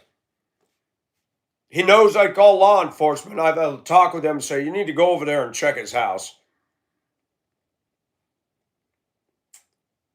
Go get a hold of all his computers and look at what he's done. It amazes me how disturbed people are. That he fought in the military. And how did he get in the military if he doesn't believe I have freedom of speech? Demanding repetitively, you will take your channel down. No, I won't, bro. Threaten to crush my bones and burn my skin. How stupid. He's got this Manila video that he put up in 2018. You contact Google, he mentioned my full name. You can hear it. Google still to date has not taken that down. Benny Johnson, who's friends with Trump, somebody threatened him on the internet. The FBI showed up and arrested him. Blacks talk about two-tier justice. We're not going to get into that. Most of what I see with the black community is FAFO. When the police tell you put your hands in there and you reach for your gun, you wonder why you got shot, you can't play the race card. You say you can't breathe. They put you in the patrol car and you refuse to sit in the seat. You're loaded up on fentanyl.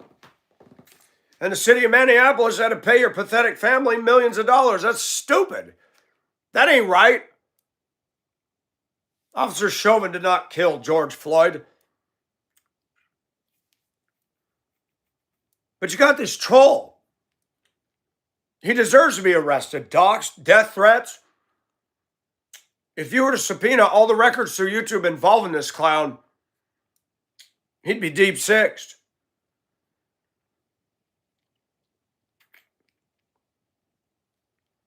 The guy eats and drinks and sleeps, Michael Nelson.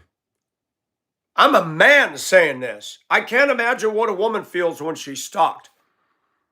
It's unnerving. It's psychological warfare. It's awful. And God's allowed me to go through stuff to understand what some women go through. I've also noticed that the favor that women get. If I was to put on a wig, put on the makeup, wear a slinky outfit, I'd get treated different out there in public than I do now. They'd hold doors open for me. I could go into a place, let me buy you a drink. I don't drink. Our society runs around in its underwear. And we'll never have wholeness in this country. You got this group B over here that's always screaming racism. They're never going to be satisfied. Never going to be. They don't base any of their world foundation on this. But neither does corporate America. Neither do the trolls.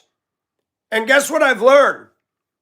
Just like when I see Biden-Harris bumper stickers, just like when I see Trump-Vance stickers, or my stick figure family stickers, or Calvin peeing on a Chevy or peeing on a Ford sticker, the Confederate flag, or the anti-Northern Southerners, guess what I've noticed? They all drive like crap. Don't matter if it's a lady. Don't matter if it's a minivan mom. Doesn't matter if it's a corporate exec. They'll fire people for not following the rules, but they'll get in their car and drive like a maniac and ignore them all. And the same thing goes. You got Christians that get on the internet. They're going to hide behind scripture and quote it at me. I'm going to get him. Pew, pew, pew, pew, pew, pew. It's like they're playing a video game. I'm going to win against Michael. I'm the video game. I'm the one they're going to defeat. Pew, pew, pew, pew, pew, pew. You're running out of pew-pews. One guy was arrogant. Kurt said, I know the truth. Wow, Kurt. I got pull-ups too. I don't have potty diaper pants anymore. I know the truth too. Wow, cool. Why are you coming at me with malice? I'm not. I'm just saying I know the truth too, and you don't know what you're talking about. Well, I stand on the word of God, so do I. You're wearing clothes of a woman. He said, that's not going to fly. I said, do you lust? Do you lie? Do you ever get angry and sin? That's not going to fly, bro. I do what I do to prove a point, and these clowns can't get it straight. That in my own foolish way, I have pointed out these people and said, look at these trolls. They're going on and on about the way I dress. They're not hearing any of the message. They're not seeing that I boldly hold open the Bible and agree with them. Yep, that's what it says. How come all these teenagers that are cursing their parents have been put to death? We're under law now. Come on now. Yeah, they ignore all that. And I love it. God did give me a brain. I do know the Bible. I don't got it memorized, but I know it. And I know that you are not under law. For it is by grace you've been saved, not of works, lest any man should boast. And yet, what do Christians do? They get saved and tell me I got to follow their law. Their law. Oh, no, I'm quoting scripture. No, you're telling me you're going to control me. You're going to play Holy Spirit police. And you're going to tell me that I need to live according to the way you think I ought to live. Where is God in that?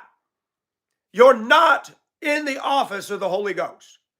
That position was filled eternity and it's not vacant. Well, I'm trying to witness, brother. Well, go witness somewhere else, brother. Go tell everybody that needs to be saved. I'm saved. I laugh when Mormons and Jehovah's Witnesses come to my door in the past. Well, we're Christians. No, you're not. I am saved. Well, we're Christians too. Then what do you have to tell me that's going to contradict this? Because let's get to that first, and I'll tell you to get off of my property. If you're Christians, then we should be on the same page. The Mormon Church is not a Christian institution. The Catholic Church is not a Christian institution. The Jehovah's Witness in Kingdom Hall is not a Christian institution. It is not. I'll go to my grave. The Catholic Church is the Catholic Church, not the Christian Church. There is only one Christian church, and it is worldwide. And it's not the worldwide church of God. It is the worldwide church of all the believers that comprise of the bride of Christ. And yes, there's some disobedient, undiscerning, ignorant Christians in the Catholic Church. That's a fact. But the papacy, the Vatican is not thus saith the Lord at all. And you worry about the clothes I wear. You are stupid. Look at what's going on. People are going to hell. And they're not going to hell because they're wearing a woman's top. It's not in there. And since you want to go by law, it does not say in Deuteronomy 25, if a man's caught wearing a woman's clothes, he's to be stoned. But it does say that if anyone curses his mother or father, he is to be put to death. You're all about law, Christians. What about these rude kids that are rude in the church? You don't deal with that. You don't quote one single piece of scripture at them, do you? You don't quote that scripture. The first part of that verse starts off with the ladies. If a woman dresses as a man, you cherry pick part of the verse and you put it on me. How many women dress like men in and outside of the church and men don't say a word? Men feel like brave warriors to come on my channel and say, you. Bray, you are a wussy. It's like, you're stupid.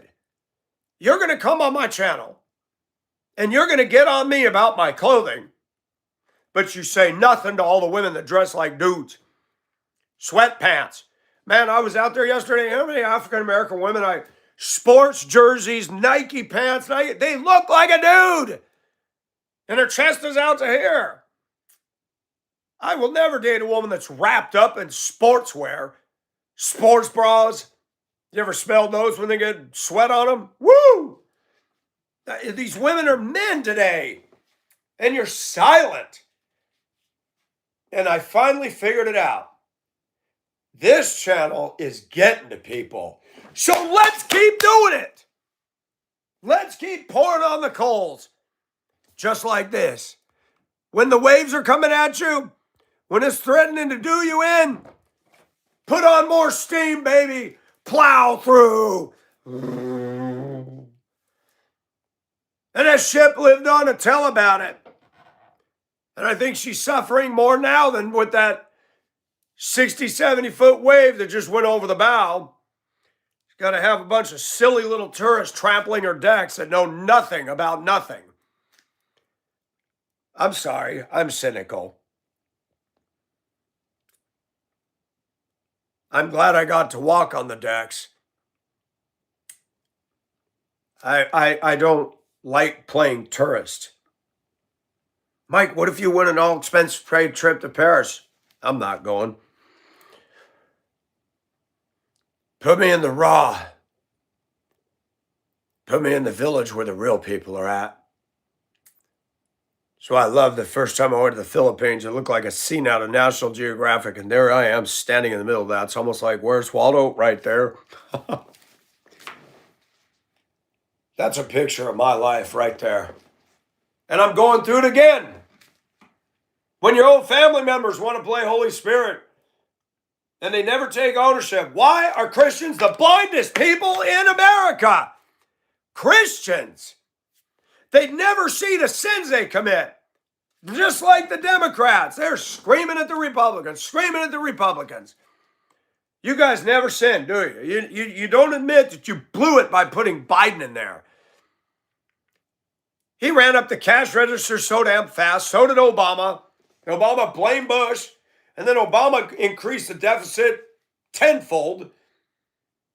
Now Trump's doing it.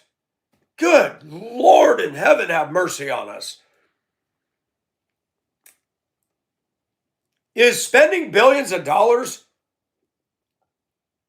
and now you got the Prime Minister of England saying that Islam is good.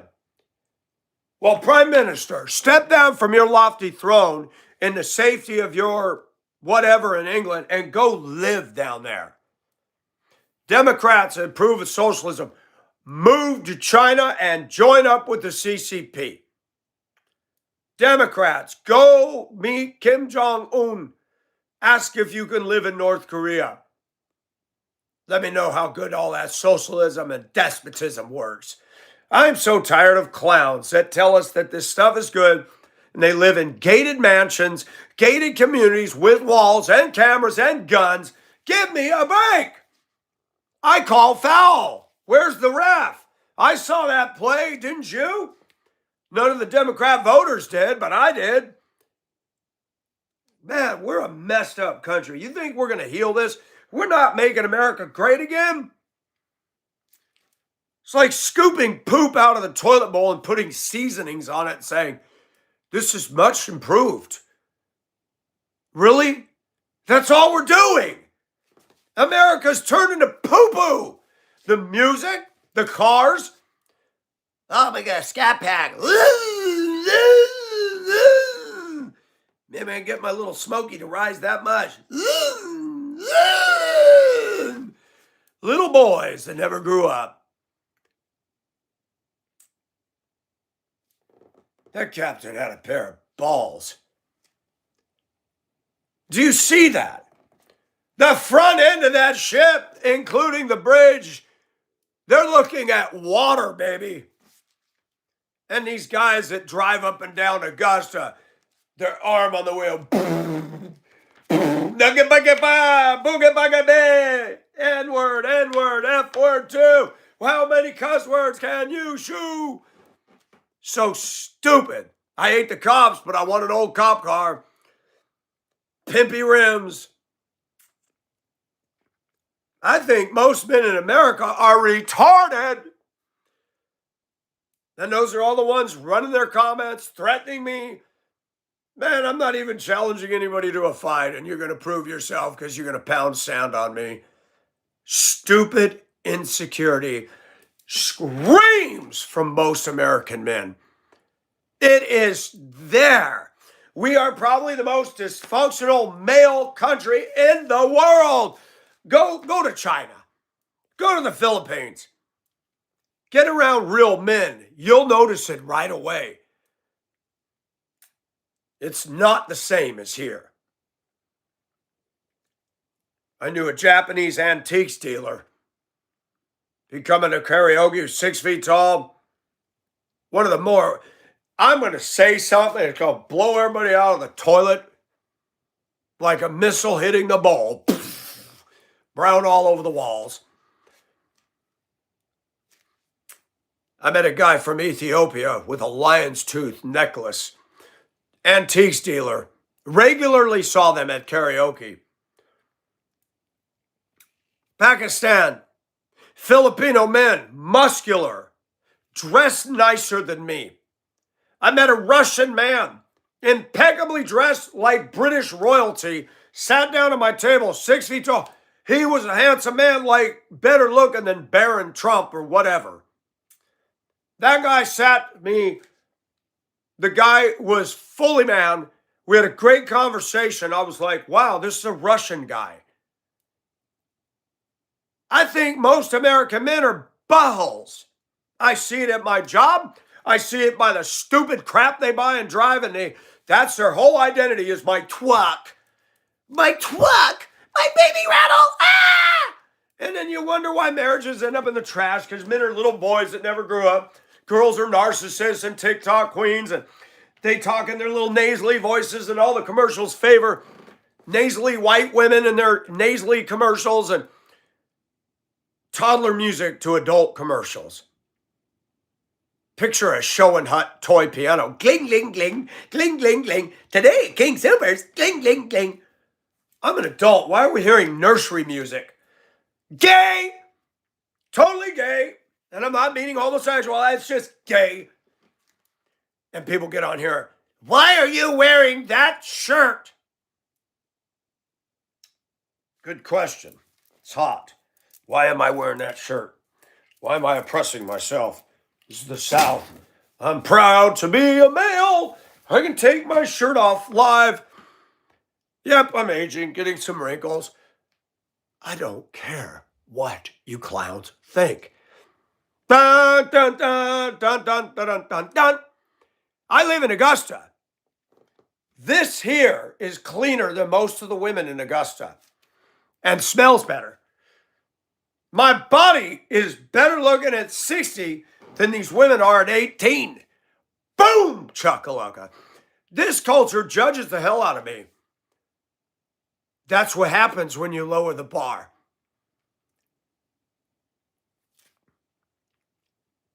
My mind used to be mainstream America. Mainstream America is not mainstream. Ghetto is. Thug culture is. Trash culture. Circling the bowl culture.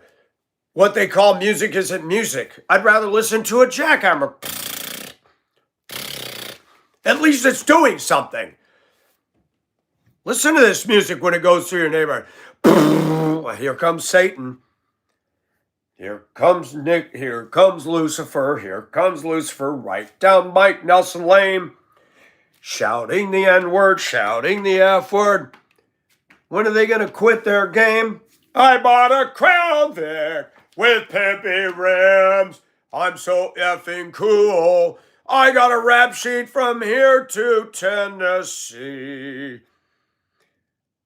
The hills are alive with the sound of ghetto. Ah!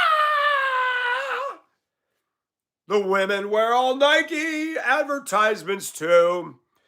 Nike panties, Nike pants, Nike shoes, Nike socks, Nike bras. Wow. America's never going to be great, folks. Hate to be negative, I'm just stating the facts. And you know why? Because those don't sail to get here anymore. People that came on those ships to begin a new life in America didn't come here to wreck the country. They came to make it. They helped build it. Pizzerias, clothing stores. You go back and look at the who's who. Mr. and Mrs. Isidore Strauss. They own the famous Macy's department store in New York. We're coming up on the 114th anniversary of the sinking of the Titanic. Today is April 12th. They were fully at sea. drinking tea and enjoying the most beautiful ship at that time.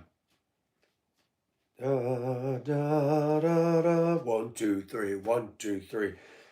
The engine's doing their thing, the crew doing their thing. People would tell Harold Bryan, Jack Phillips, could you please send a message to Cape Race? Yes, sir. Tell him John Jacob Astor will be dealing with this matter as soon as I get into New York. Full stop. John Jacob Astor, you won't be dealing with anything in 3 days.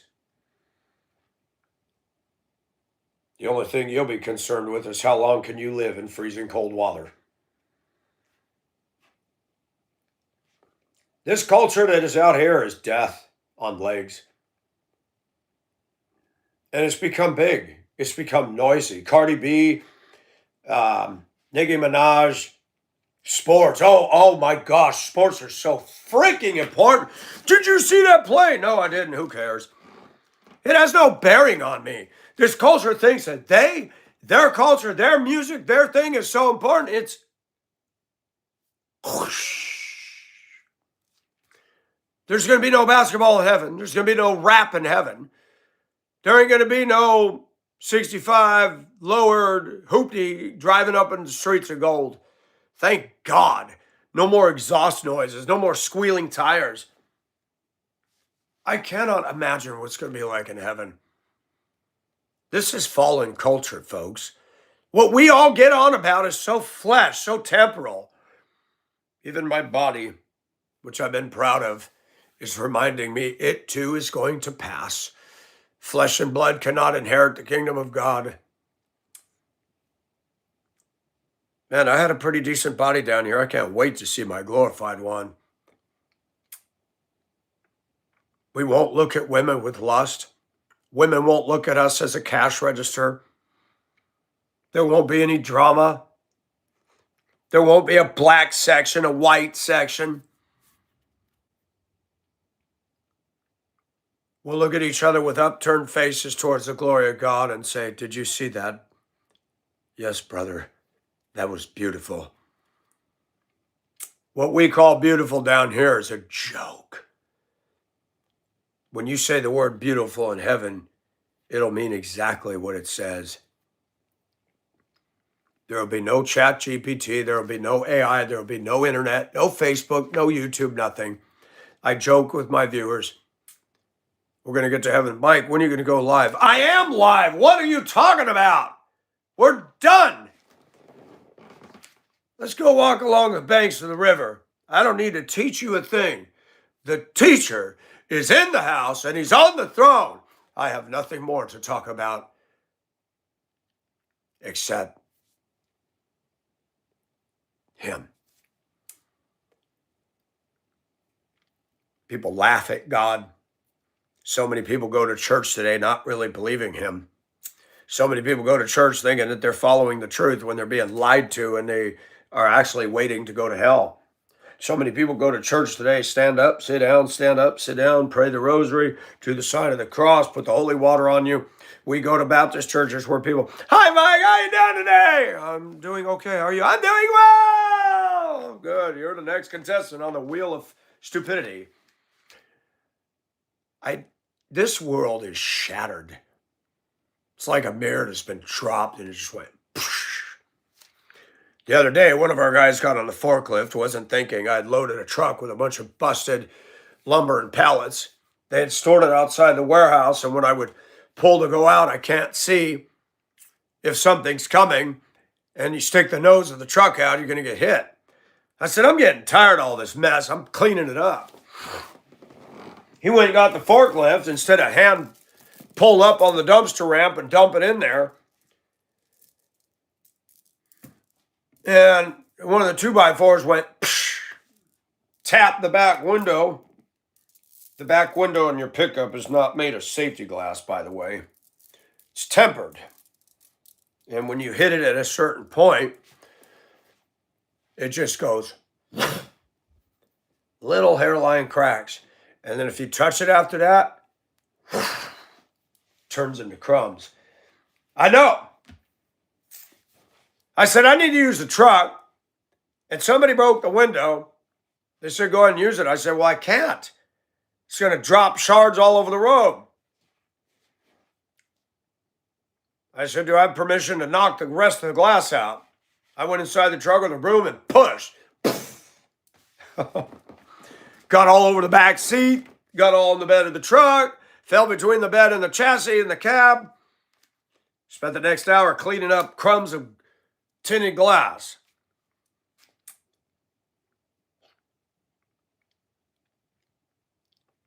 No alarm clocks in heaven. No Flonase. No albuterol. No Plavix. No Oxycontin.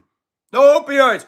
No marijuana, boys. Oh, isn't that great? No more 420. We won't have to smell that underarm funk skunk smell. I love the marijuana crowd defending rigidly their right to the herb. You are enslaved, boy, girl. You need to get free. People come on here about my clothing. That is an article I take on and put off. Drug addiction is a problem. Alcoholism is a problem. Denial is not a river in Egypt, and that is a problem. There's a lot of denial in this culture. Lot of denial in this culture, man. Way too much denial. Projection. 90% of the trolls get on here and project stuff. You're a pedophile. How do you know what a pedophile is? What does a pedophile look like? Is it because I got glasses? You know, when I lived in Colorado, I went to a church in Lakewood, and the pastor got up and talked about the sex slave trafficking, and he said that he named two places, one in Lakewood and one in Denver. One was Sixth and Sims, the business park. The other one was the Denver Tech Center. I hate driving bus routes in the Denver Tech Center. Corporate people are buttholes in the car. They don't stop for the stop sign. I honk. They got a suit and tie on, and this is the morning salute I get. I wish I had a camera.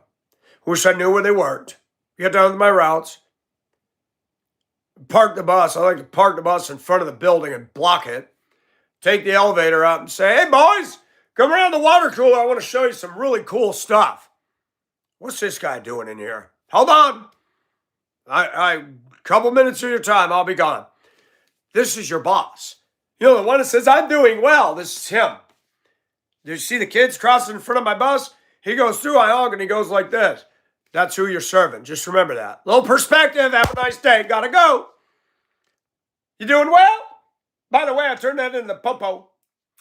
I told him, come right here and give you the tick. People are dumb. I don't care how much money you make. I don't care how big you think you are. If you can't stop for a school bus, you're chit. C-H-I-T. You're nothing but chit. That's it. Absolute chit. You can't stop for a school bus. I don't care how many degrees you got. I don't care what your trophy wife looks like. You're no good. You're no good. Baby, you're no good. You screw with children. You screw with seniors. You're a loser. And that's what politicians do.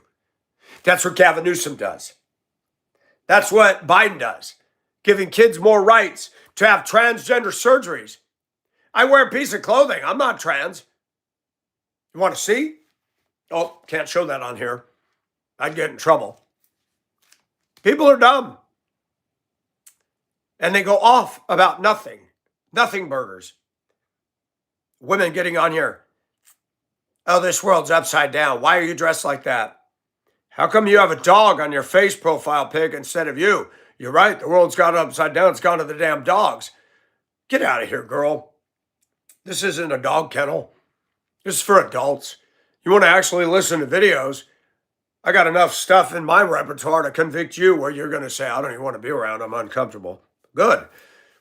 I hope my channel makes every scoundrel, every liar, every cheater, every pedophile, every troll so uncomfortable that they either get saved or go away. If I'm not having an effect, then it's time to game over, go home.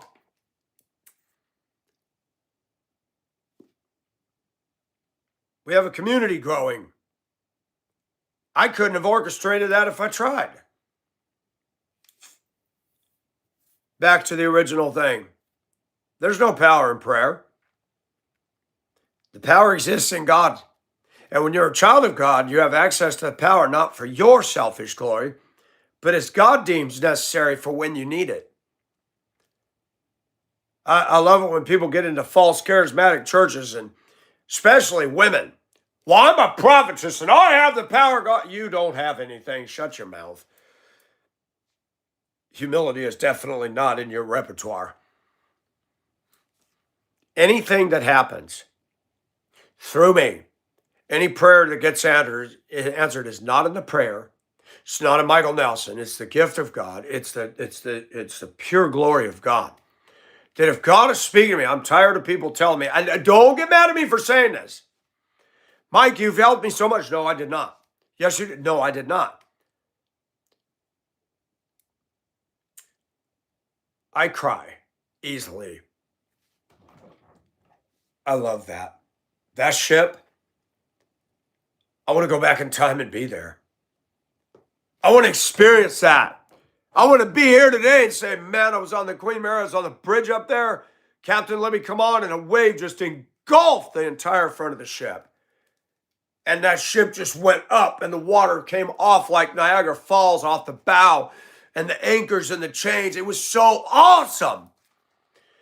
I live for something bigger than a fart can car that goes, and sounds like a bumblebee or your scat pack. I don't know if you checked, Sonny Boy, but scat's another word for animal poop. And your car's on that order. I'm older. I don't want to hear that. I grew up with real cars called muscle cars. All that is a little stupid, sad car on steroids. It's like a pimply-faced kid who suddenly looks down his pants and realizes he's got pubic hair, and now he's going to come on to a 40-year-old woman saying, well, I'm a man. No.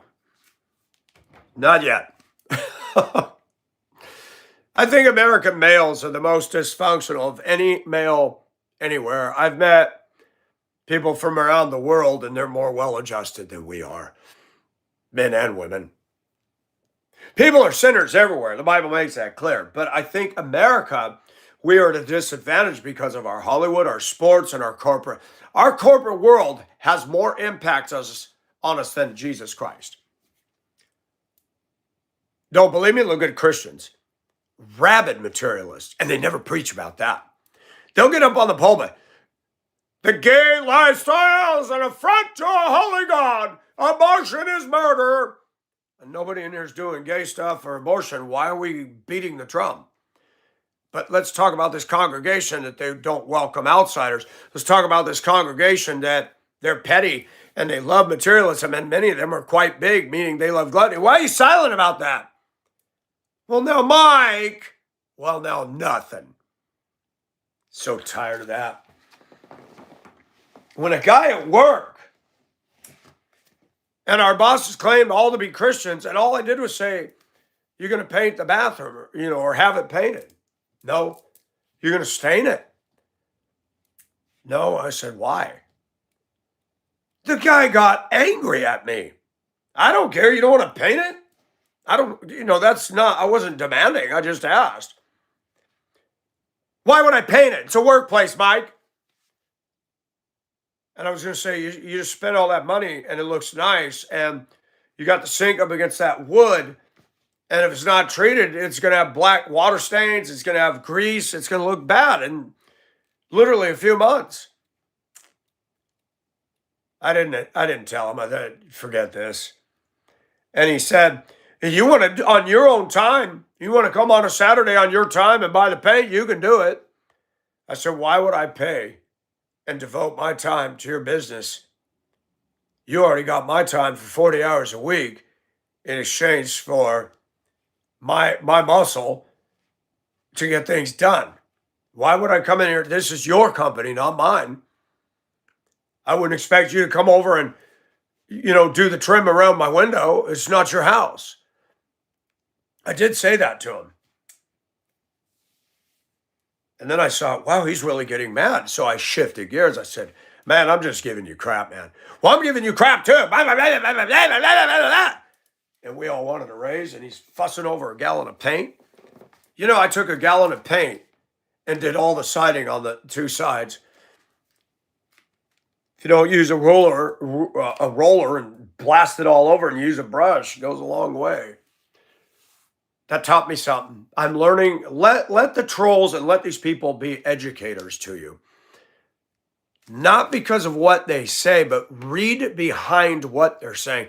Why does it bother a man or a woman so much on a free forum like YouTube that I'm wearing a shirt and they keep staying? Who's the mental one, folks?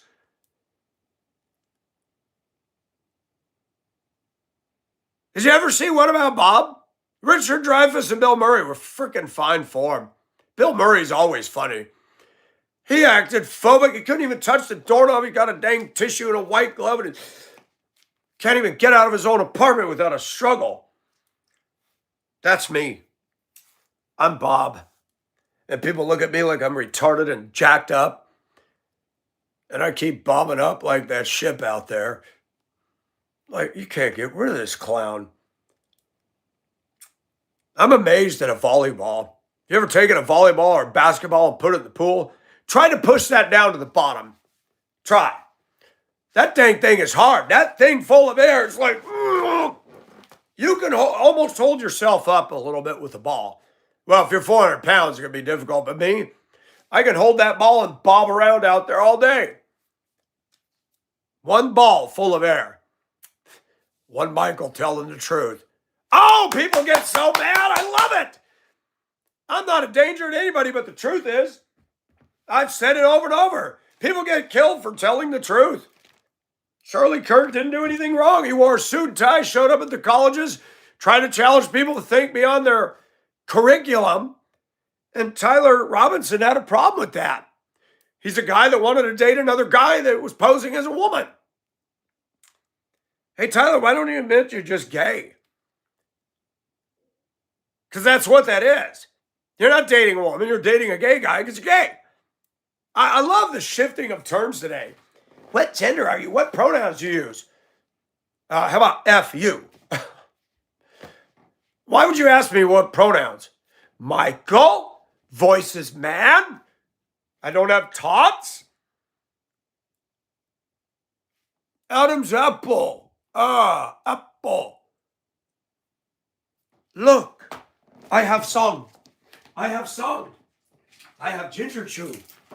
I sing song. I wear funny stuff. I have an apple. I have a pen.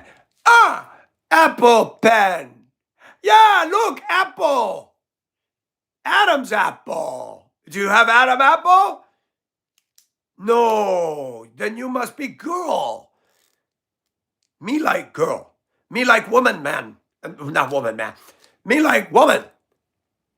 Man dressing like girl does not mean he woman. He man wearing funny clothes. But I like woman. Woman taken out of man. Eve. God made Adam and Eve, not Adam and Steve. And he told Adam, a man and a woman, to marry. And they do like this, and they have kids. That make family. People are stupid. They see me dressed like that. And we got a 5-alarm fire over it. It's freaking YouTube, people. I've been teased all my life. You just emboldened me to be more daring. Maybe I will get those high heels. I'll get myself a handbag. And we'll strut right down the main street of America and say, hi. Just to see what people do. You got to be careful. Some places would be like dropping fresh meat in an alley and all the cats come after it. Oh, no, got to go. You got all these horned up men running after me. Oh, no. This is just an act. I'm throwing clothes off in all directions. Guys, not a woman. Life is crazy. Life is serious. They're seriously impacting our ability to make an income. Our government is doing it. Corporate America is doing it. And when you got pastors, self-proclaimed, Paula White, God wants you to give 100,000. 7, you can write a check for $10,000. Hey, Paula, why don't you fund my channel? Why don't you take your riches and give it to me? Because there's more truth coming out of my channel than it ever came out of that thing called your mouth. You are a liar, and you are not a pastor. And Donald Trump has no discernment because you know why? He's not a Christian. To sit there and listen to a speech that he is like Jesus. Donald Trump is not like Jesus. Jesus doesn't talk like him. Jesus didn't have sex with anybody. And there are things that Donald does I don't think Jesus would have done, just saying. No Christian is perfect. Donald Trump needs to get saved. Period. End of story. And so do you, trolls. And what about you Christian trolls? It's time to get out of your spiritual diapers and grow up. If you believe I'm kooky and I'm off, you go on to other things. But you're pew-pew artist. And pew, pew, pew, pew, pew. This guy said yesterday, talk about a psychopath. I said, why don't you go somewhere else? Oh, no, I'm going to stay. Because I don't bring hate. I bring the love of God. Well, keep loving me. But I'm going to keep on loving you. Quoting scripture is all I know how to do. I have no heart. I'm just a salesman. Trying to sell you that used car that should go in the garbage can. Christianity has got to come from the heart and the soul. I'm so tired of clowns that show up at the door. We're from the Church of Jesus Christ of Latter-day Saints. I should just say, lie. You're not of the church. You're not of Jesus Christ. And you're not Latter-day Saints. You just lied 3 times and now you're going to sell me on the Book of Mormon. Ha! How's that going to work? Islam. People praising Islam. Name one good thing that Islam brought to the world. Do, do, do, do, do, do, do, do, do, going into overtime. All right, time's up. Bob, what is your answer? Absolutely nothing. That's right. And you win $10,000. Absolutely nothing. Islam has brought no good into the world. It's brought death, disease, not disease, but death and destruction. There. Doesn't it feel good to tell the truth? Isn't it liberating? 115 likes. That's awesome. You guys are awesome. I don't charge for memberships. I've not monetized my channel. But if you feel so inclined to help me to be able to fund my granola habit and my banana addiction, not that banana, but this banana. Yeah, no, don't confuse the banana with the banana. Hey, Mr. Tallyman, tally me banana. You can donate to Cash App, Pacific Ocean Asia, all one word. Pacific Ocean Asia 77.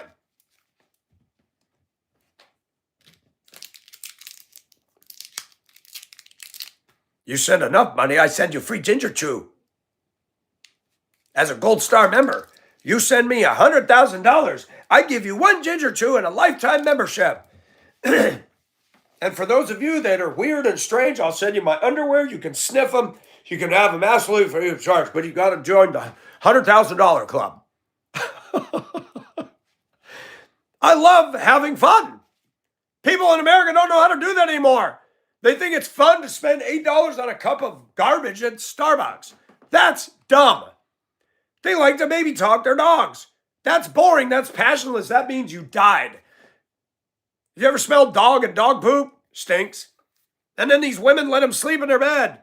And they drag their butt all over the sheets. Wow, that's fun.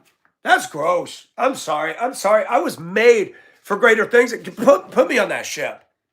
Now that's living. I want to see the ocean and live to tell about it. I want to be on a ship like that and go, oh my gosh, this is scary. I want to see the power of God. I don't be with a boring woman. Oh, I love that new Starbucks latte. Oh, I love those fanny packs. Oh, I love that Land's insurance. Bye, Felicia. Bye. Go away. Don't want you. I want a woman who wants to feel the wind in her hair and the salt spray hit her face.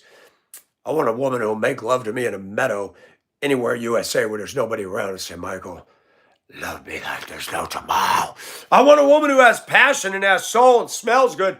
I want a woman, when I come into the house, she's cooking good food and she throws her arms around me, no bra, no shirt. And I said, dang, you look good.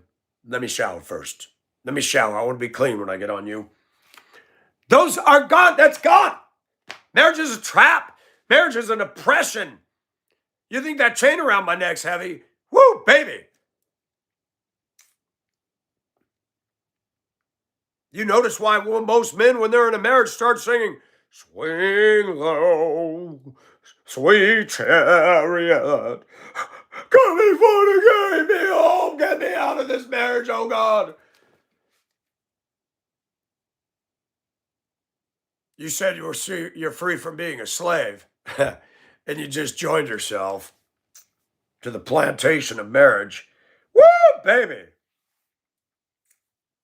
You can't be passionate. You got to learn to talk superficial.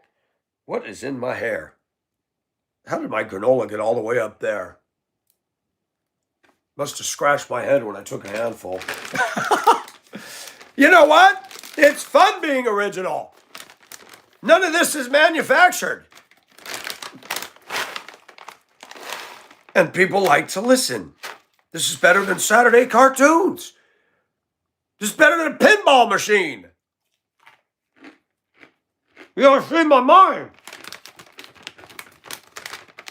It's like a pinball machine. Bing, bing, bing, bing, bing. Boom, boom, boom, boom. What?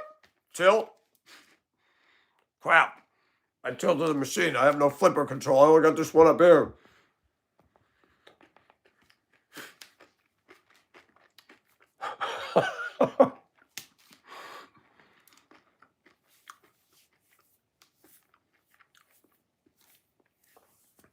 I'm a Christian. What I'm about to say may shock your senses. You have children, take them out of the room immediately. This is not appropriate for them. I want a woman who loves God and loves life, and she walks up to me with that clean and smooth look, loaded with perfume, and says, Michael, take me, I'm yours. Oh. Morticia, follow me to the bedroom.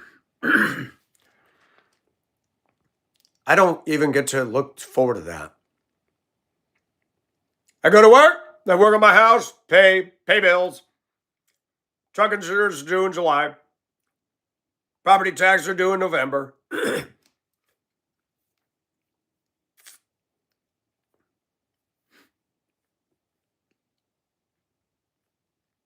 I seriously wonder how I'm going to make it when it's retirement age. This world is so scary. I thank God that he said he'd meet my needs, but my gosh, what's that going to look like in the world to come? But guess what? For now, I'm still full steam ahead.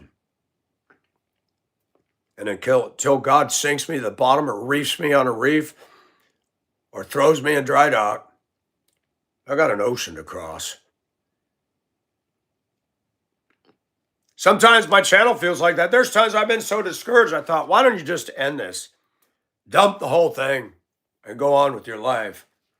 No, because I like the community I get. I like the fact that people are being challenged. I like the fact that finally, you wouldn't believe this. Do you remember what they said about Jesus in Nazareth? This is not son of Mary and Joseph the carpenter. They were patronizing it. This is the carpenter's son. What's all this? Same thing. My mom and dad were opposite of me in every possible way. I talk too much. I never shut up. You talk too much. I was hyper. Never too much energy. You're hyper. You're flippity jibbing. How'd you like that? Your parents saying, yeah, Mom, I have energy. I like to take her hand, take her finger, snap it backwards and say, get that finger out of my face. I was made this way. Learn how to harness the power, Mom. That's your job. My mother was dysfunctional as the word is defined. I've been told all my life, you're different. You're weird. Coming from people that, to me, look at animals. Kids are interesting. Why do the monkeys poop in their hand and throw it? Because they're monkeys. No, the animal stinks. They don't smell it. Shoot, squirrels get up in the trees. They take the leaves, piss all over them, and they roll around in that. We consider that disgusting. But when you have another human being that doesn't join the reindeer games, moving to Mammoth, 1976, I didn't know much. The kids hated me right away when I moved there. I didn't bother them or do anything, but they hated me. I had thick glasses. To have thick glasses in the 70s and 80s, oh no. You were marked. 6th grade class, Mr. Maurer had a picture of a nerd. It was a poster, human length, on the wall. Looked like Bill Gates. The glasses, the pocket protector, the pens, the suit, all that. And it had little lines pointing to everything, pocket protector. And the kids would say, "That's you." Really? I don't even wear those clothes. And his hand was down by his side like this. And it said, "Booger." I mean, the teacher was making fun of a nerd. And our society stigmatizes the hell out of things. It puts the lotion on the skin. Tell me corporate America is not effective. All the dumbasses watched Buffalo Bill. All the dumbasses had to go to, "Mike, did you see the movie?" "What movie?" "Mike, where have you been, man? Under a rock?" "No, I've been on top of it. You're all underneath it, crushed by the corporate world that says you got to buy this, watch this, see this, drive this, wear this. I don't do it. And because you're so in the dark, you come out and see me and it's like, what the hell is that? What is that?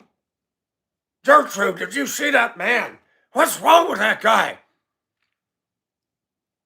And Gertrude's sitting there going, "I don't know, but I wish you were like that. You're boring, Harry. You suck. You suck at making love. You're not real. You talk to me and you're fake. I like that guy. Be good, be good, be good, be good, be good, be good, be good, be good. Johnny." Skip up the road to the school I know. Don't be a bad boy, Johnny. Don't you slip up. Don't play the fool. Oh, mother, oh, father, I'll be a golden boy. I will obey every golden rule.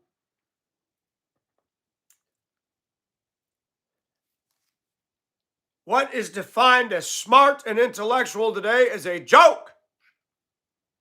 People wrongly believe because they got a college degree that they are endowed with wisdom and smarts.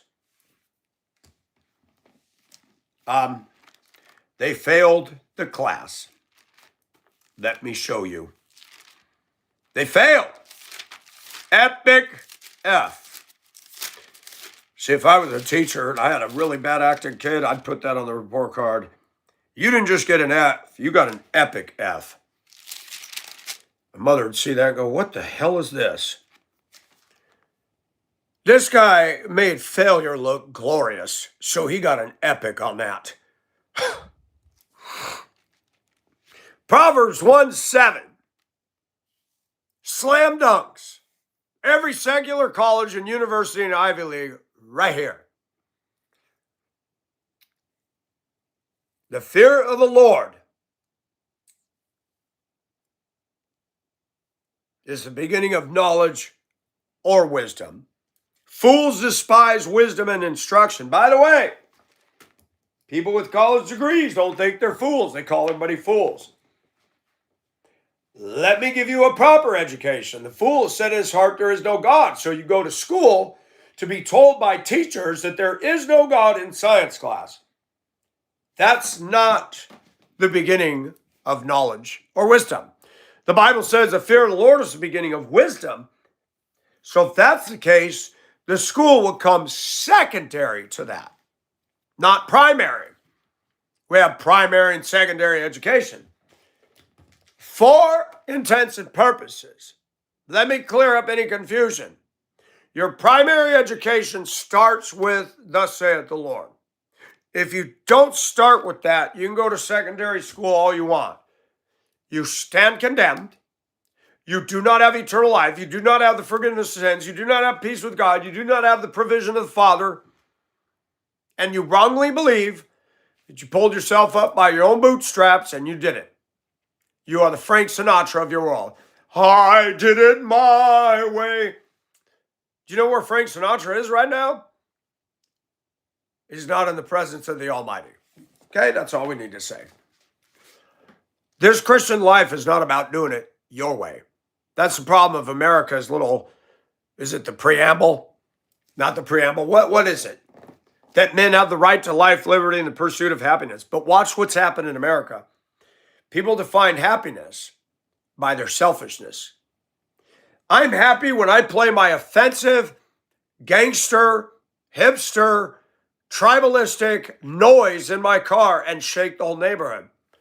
Problem is, you're having a good time. I'm not.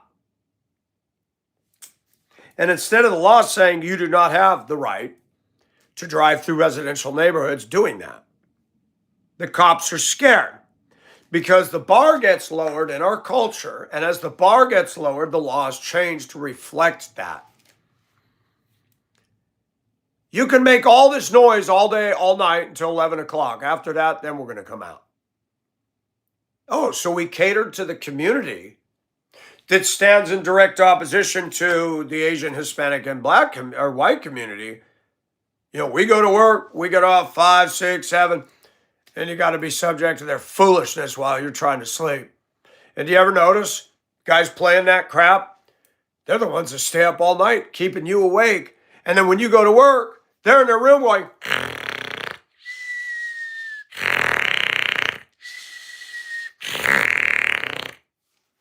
yep, I made that noise. That's one of my unique traits. There was a girl named Tiffany chasing me in middle school, and I couldn't stand it. And I backed myself into the backstop pitching area, the baseball diamond with 50-foot of fence. Not great, I have nowhere to go. So I waited for her to come closer, and I leaned forward, and she freaks out. Oh my gosh, he snarked at me. Ran and told everybody, and I said, done with that problem. Oh my gosh, people.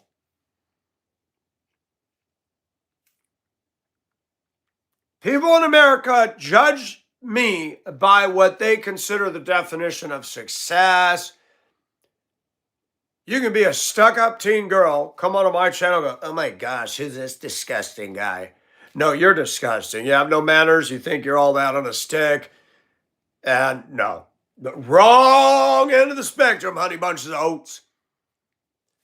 I think teenage girls are mentally ill. And teenage boys. And I'm going to have a banana. And I never did vote for Bob Dole. He's a Republican, but he was a cantankerous crab. We need new life in the Republican Party. Radicals like me.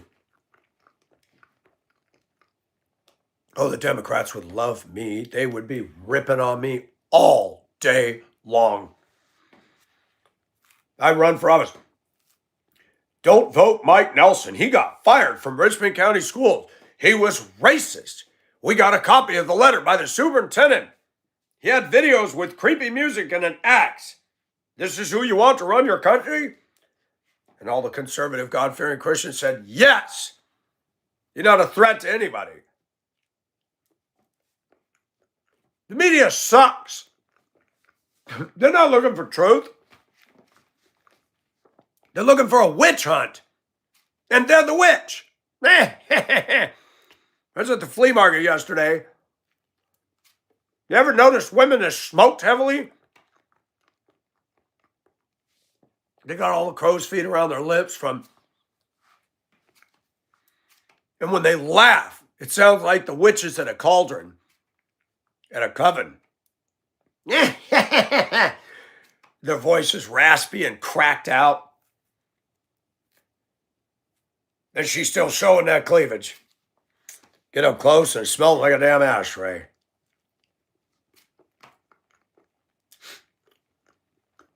You know why America went and watched the Titanic? You know why women, if you just had a Titanic movie where the ship sank and there was none of that stupid story in there, none of the women would have gone to see it.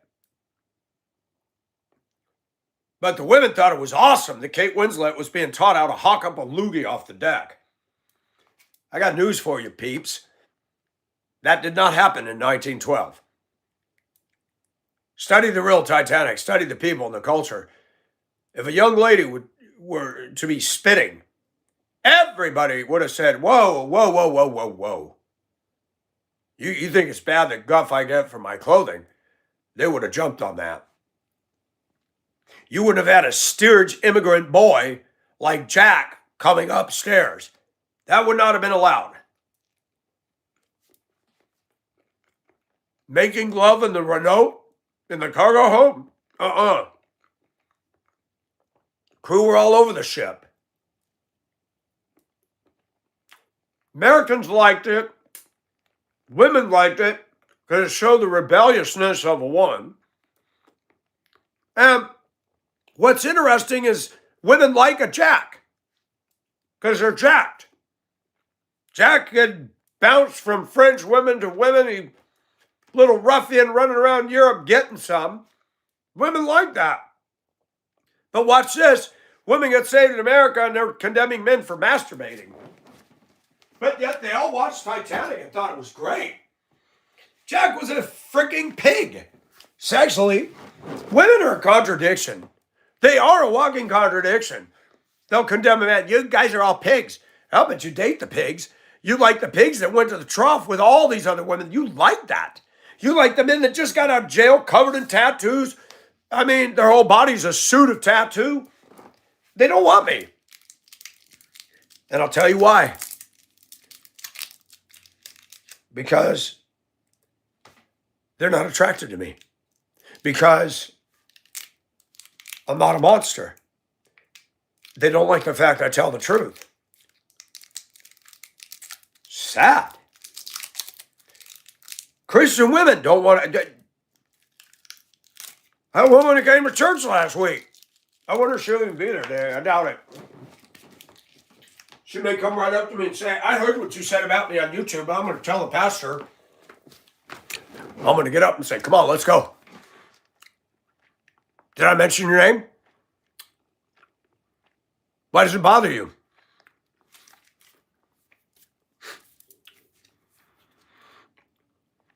I own what I say.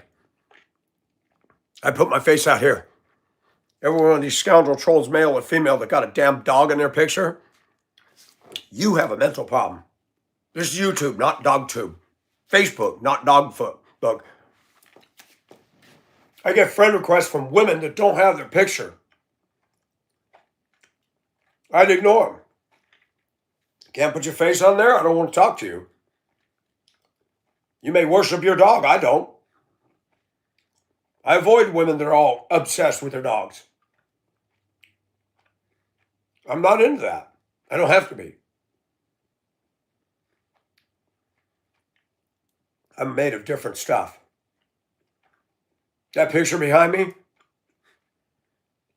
that's the definition of awesome.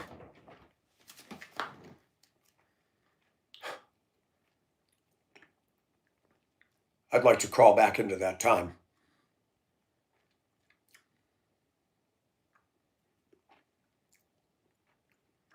I know that if I was to go back in time on that era, they'd look at me weird then too. I know that. Can you imagine if I showed up with a mullet in the 1940s? Was walking around on deck in a ship like that? People dressed to the nines with my chain and my mullet. How do you think that society, they wouldn't have accepted me? What would have been funny is if I was first class passenger. White people are so good at this. You see that guy? He's a multimillionaire. That? Look at the clothes he's wearing. They didn't have black jeans back then.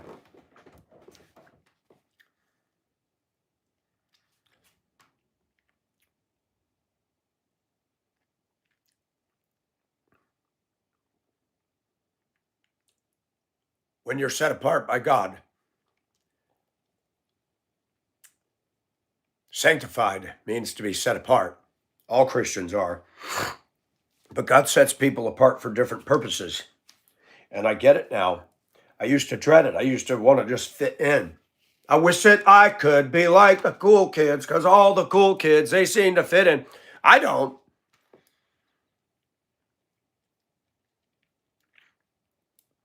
Who knows? As much as I wanted to go back in time and be involved with the ocean liner world, who knows? But you've been called for such a time as this. Whether the world realizes it or not, or people realize it or not, there's enough people on the channel that have made me realize that I've been called for such a time as this, because they're getting encouragement out of this. They're getting into the word more. They're getting grounded more. They're praying more. So tell me what's wrong with me dressing. Is the dressing the issue? You don't have a channel. You don't even have your face. And you're criticizing somebody who's boldly standing on the truth. And you're doing nothing but going pew, pew, pew on a keyboard or your phone. Tell me one more time how you're so pious. Send in the clowns. Sorry, but even in church on Sunday, there's a lot of clown trolls in there. Women with fake dyed blonde hair with dark eyebrows that forgot to color coordinate. Yeah, I don't see things the way people see things. I see it the way it ought to be said. Just because the majority of people do something doesn't mean it can't be criticized. Just because I'm the weird one doesn't mean I'm wrong. Huh? Go do a study, clowns. I'm not talking about the people that I love and respect on here. Go do a study of all these minor prophets. Read about how different they were. They didn't fit into Israeli society. Elijah lived in a cave on the mountain.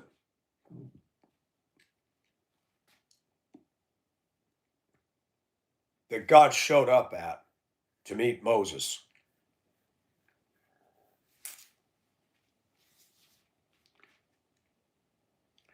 These people were not mainstream society at all. They were used mightily by God. People that drift along with the sewage that goes down the same sewage draining system, they all think they're all that. It's all a bunch of stinky crap going the same direction. Oh, did you see that play? Oh, yeah, Nike. I got to buy those new Nike shoes. Oh, did you get that new SUV? Oh, did you go to Starbucks? Oh, do you like your dog? What kind of a dog do you have? Do you baby talk your dog? Do you sleep with it? You got women in America and France. They get the big dogs. They put peanut butter on their coochie, and they let the doggy lick it off. Think I'm kidding? Look it up.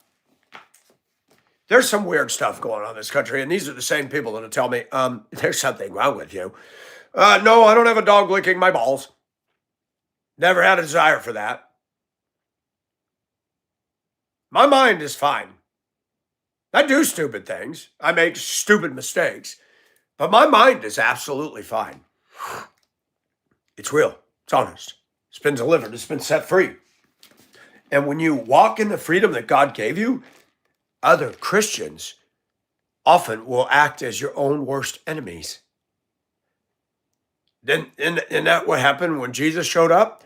The religious leaders were his biggest trolls, trying to trap him, trying to trick him, quoting scripture, quoting the law at him. Clowns to the left of me, jokers to the right. Here I am, stuck in the middle with you.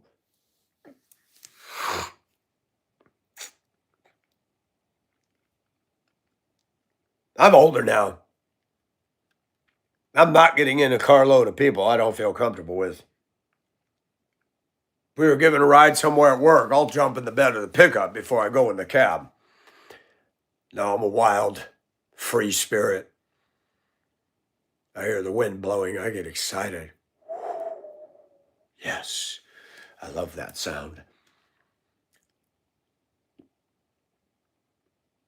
The real Titanic would shock you.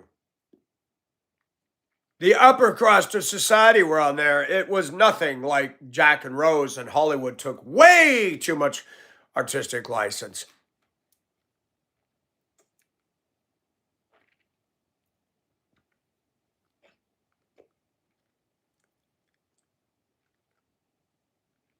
By the way, Kate Winslet was not all that. A little bit poochy for me. She was way overrated. They tried to make her look Victorian, and I think they failed miserably. Molly Brown was on that ship. She would be the first example of feminism representing America. She was rough. She wasn't no sweetie. The Brits didn't like her at all. The British Tea Society did not like Molly Brown. And to think that she survived that, to think that I walked by her house just a couple blocks from where I lived on 16th and Logan in Denver. Never went in there. I took field trips. And it's interesting. I'd bring busload of kids and I'm not allowed to go in. You have to pay. I'm like, forget that. Every place I took groups, you get in for free. I wasn't, we weren't allowed to go in there for free. I remember one day I was walking down by her house. She had two homes, one at Yale and Wadsworth. That was the summer home in Lakewood. That's not even, it's there, but somebody owns it, but it's not a museum. But the Molly Brown house, I walked by and on the brownstone out front, somebody had graffitied our lovely, usual suspects, beautiful, great, well-adjusted members of our American society.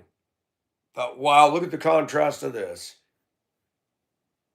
Survive the Titanic. The house can't survive the ghettoization of our culture. Sick. Let that sink in. You're racist.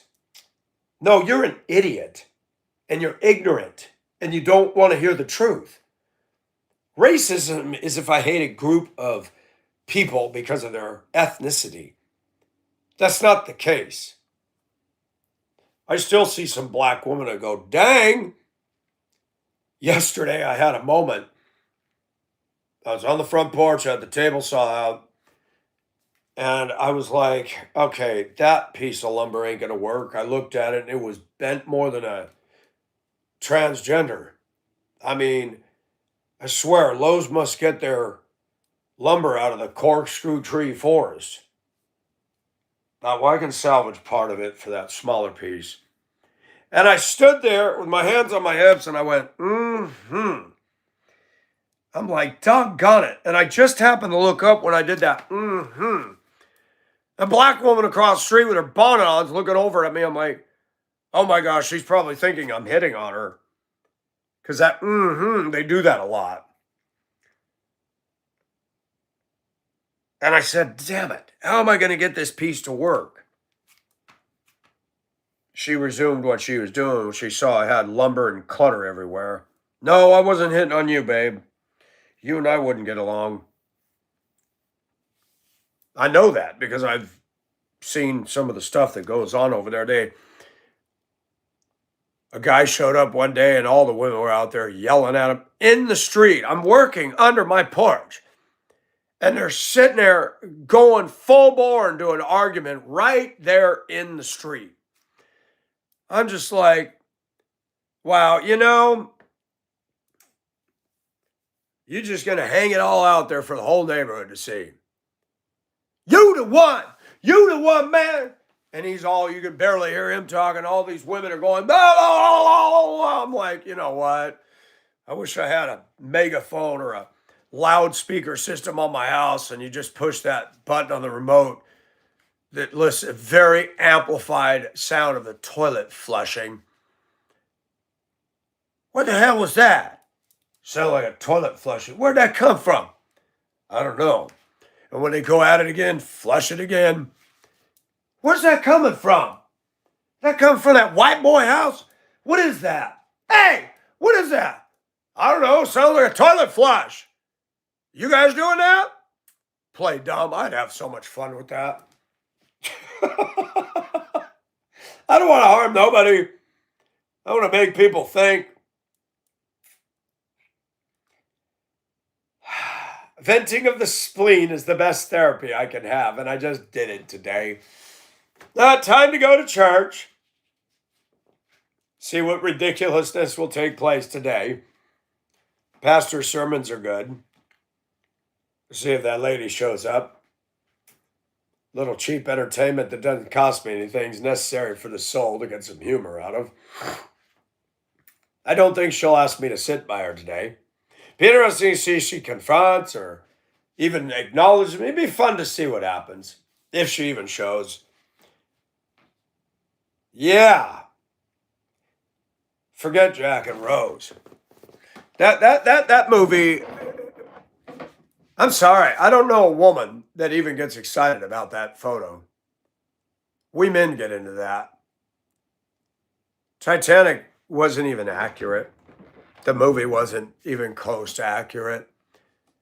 You would not have a first-class woman dating a guy in steerage. They were too stuffed shirts for that. You would not be allowed upstairs. The steerage were kept below in the bottom of the ship. Caste society existed on the ocean liners. Very tragic thing when you look at the death. Percentile-wise, the majority of the steerage people died. They wouldn't let them out. By the time they busted the gates down to get out, the boats were gone. Very sad. So we glorify the Titanic. We glorify the first class. We glorify, do you know the name of one third-class passenger? Do you know the name of any of the artisans and sculptors and men that riveted? How about the guy that stood there with the tongs and held a hot rivet while somebody goes, BAM! And drives it into the hull plates? Do you know the name of any of the people that worked on the Titanic? And that's the problem of our modern day society now. The people that didn't build it, didn't design it, had nothing to do with it, but they were the who's who. Oh, that's all we care about. What about the mother of 3 children in third class? She normally slept like a rock. She couldn't sleep at night from day one on the voyage of the Titanic. She slept during the day. Because of that act, she sensed something. She warned her husband. Her and her husband managed to get off and be saved. Anybody know about that? That wasn't a first-class person. And that's our society. They put emphasis on LeBron and Cardi B and clowns in the media. Clowns. They don't care about the rest of us. You know, we've got names we all know by heart. Bill Gates, George Soros, Mark Zuckerberg, Jeff Bezos. And Mark Zuckerberg was giraffe necking at the inauguration, trying to get a view down Jeff Bezos' fiance's low-cut, lacy bra shirt. But wait a minute. Zuckerberg's a professional. He had a suit and tie, and he's got a beautiful Asian wife. What's he doing over there? Looking and lusting and slobbering. Our society rates people. You're defined by what you do. And thank God that this book doesn't look at it that way. It equalizes everything. All have sinned and fallen short of the glory of God. But when you're saved, you have a spirit that cries, Abba, Father. One of my favorite clips is from the TV show Dinosaurs.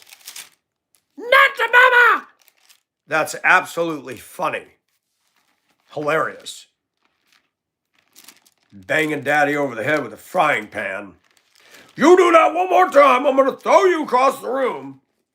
Baby sits there, lifts the skillet, eyes get wide, grins. Baby goes flying. Kid sitting there. I'm dead. Fun.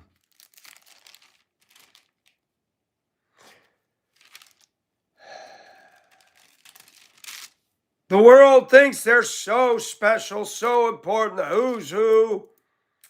Sad.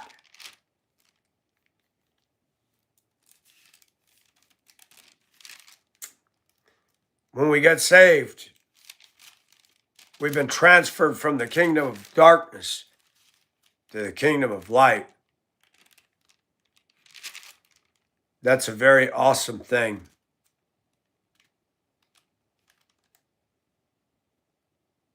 I can't find it, but I think it's in Romans.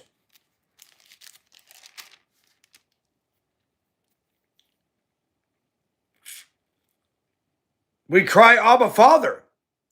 We have a tender, loving relationship with God when we get saved. And we minimize that. It's more important how much we make and what we drive than the fact that we can call on God. There is no power in prayer, but there's power in knowing God, because now his power can flow through you. So if anybody's benefiting, you're not benefiting from Michael Nelson. You're benefiting from God. I have to tell people this over and over.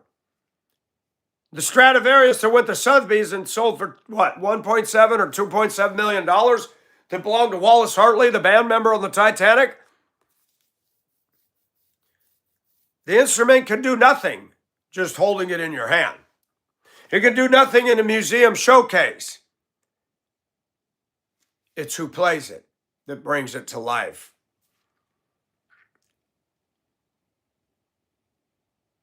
Better to be a flute for God than a trumpet for Satan. Always remember that. If you're getting a benefit from this channel, stop praising me. Praise God, who uses me as an instrument to produce to the praise of his glory. And if you notice, most Christians don't couch it like that, because a lot of young people are in the ministry today, Paula White, they'll never say it, but they love the praise and the adoration. They hide behind a veneer of God while they're eating up the ego, and they're growing an ego, and they're misrepresenting this word, and they're boldly and confidently teaching lies. They got to give an account for that. And they're going to have more on their heads than me wearing a girl's top. Boom chakalaka. Mic drop. That's it, folks. That's it, folks.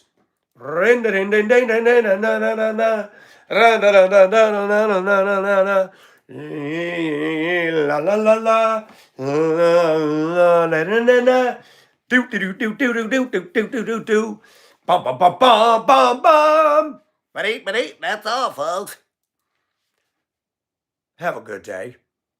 Be safe. God bless. For those that it applies, get saved. Trolls, do me a favor and get saved. You need Jesus more than I do, because he's already got me. You need Jesus. You need to be saved. Trolling is not a fruit of the Spirit. Have fun.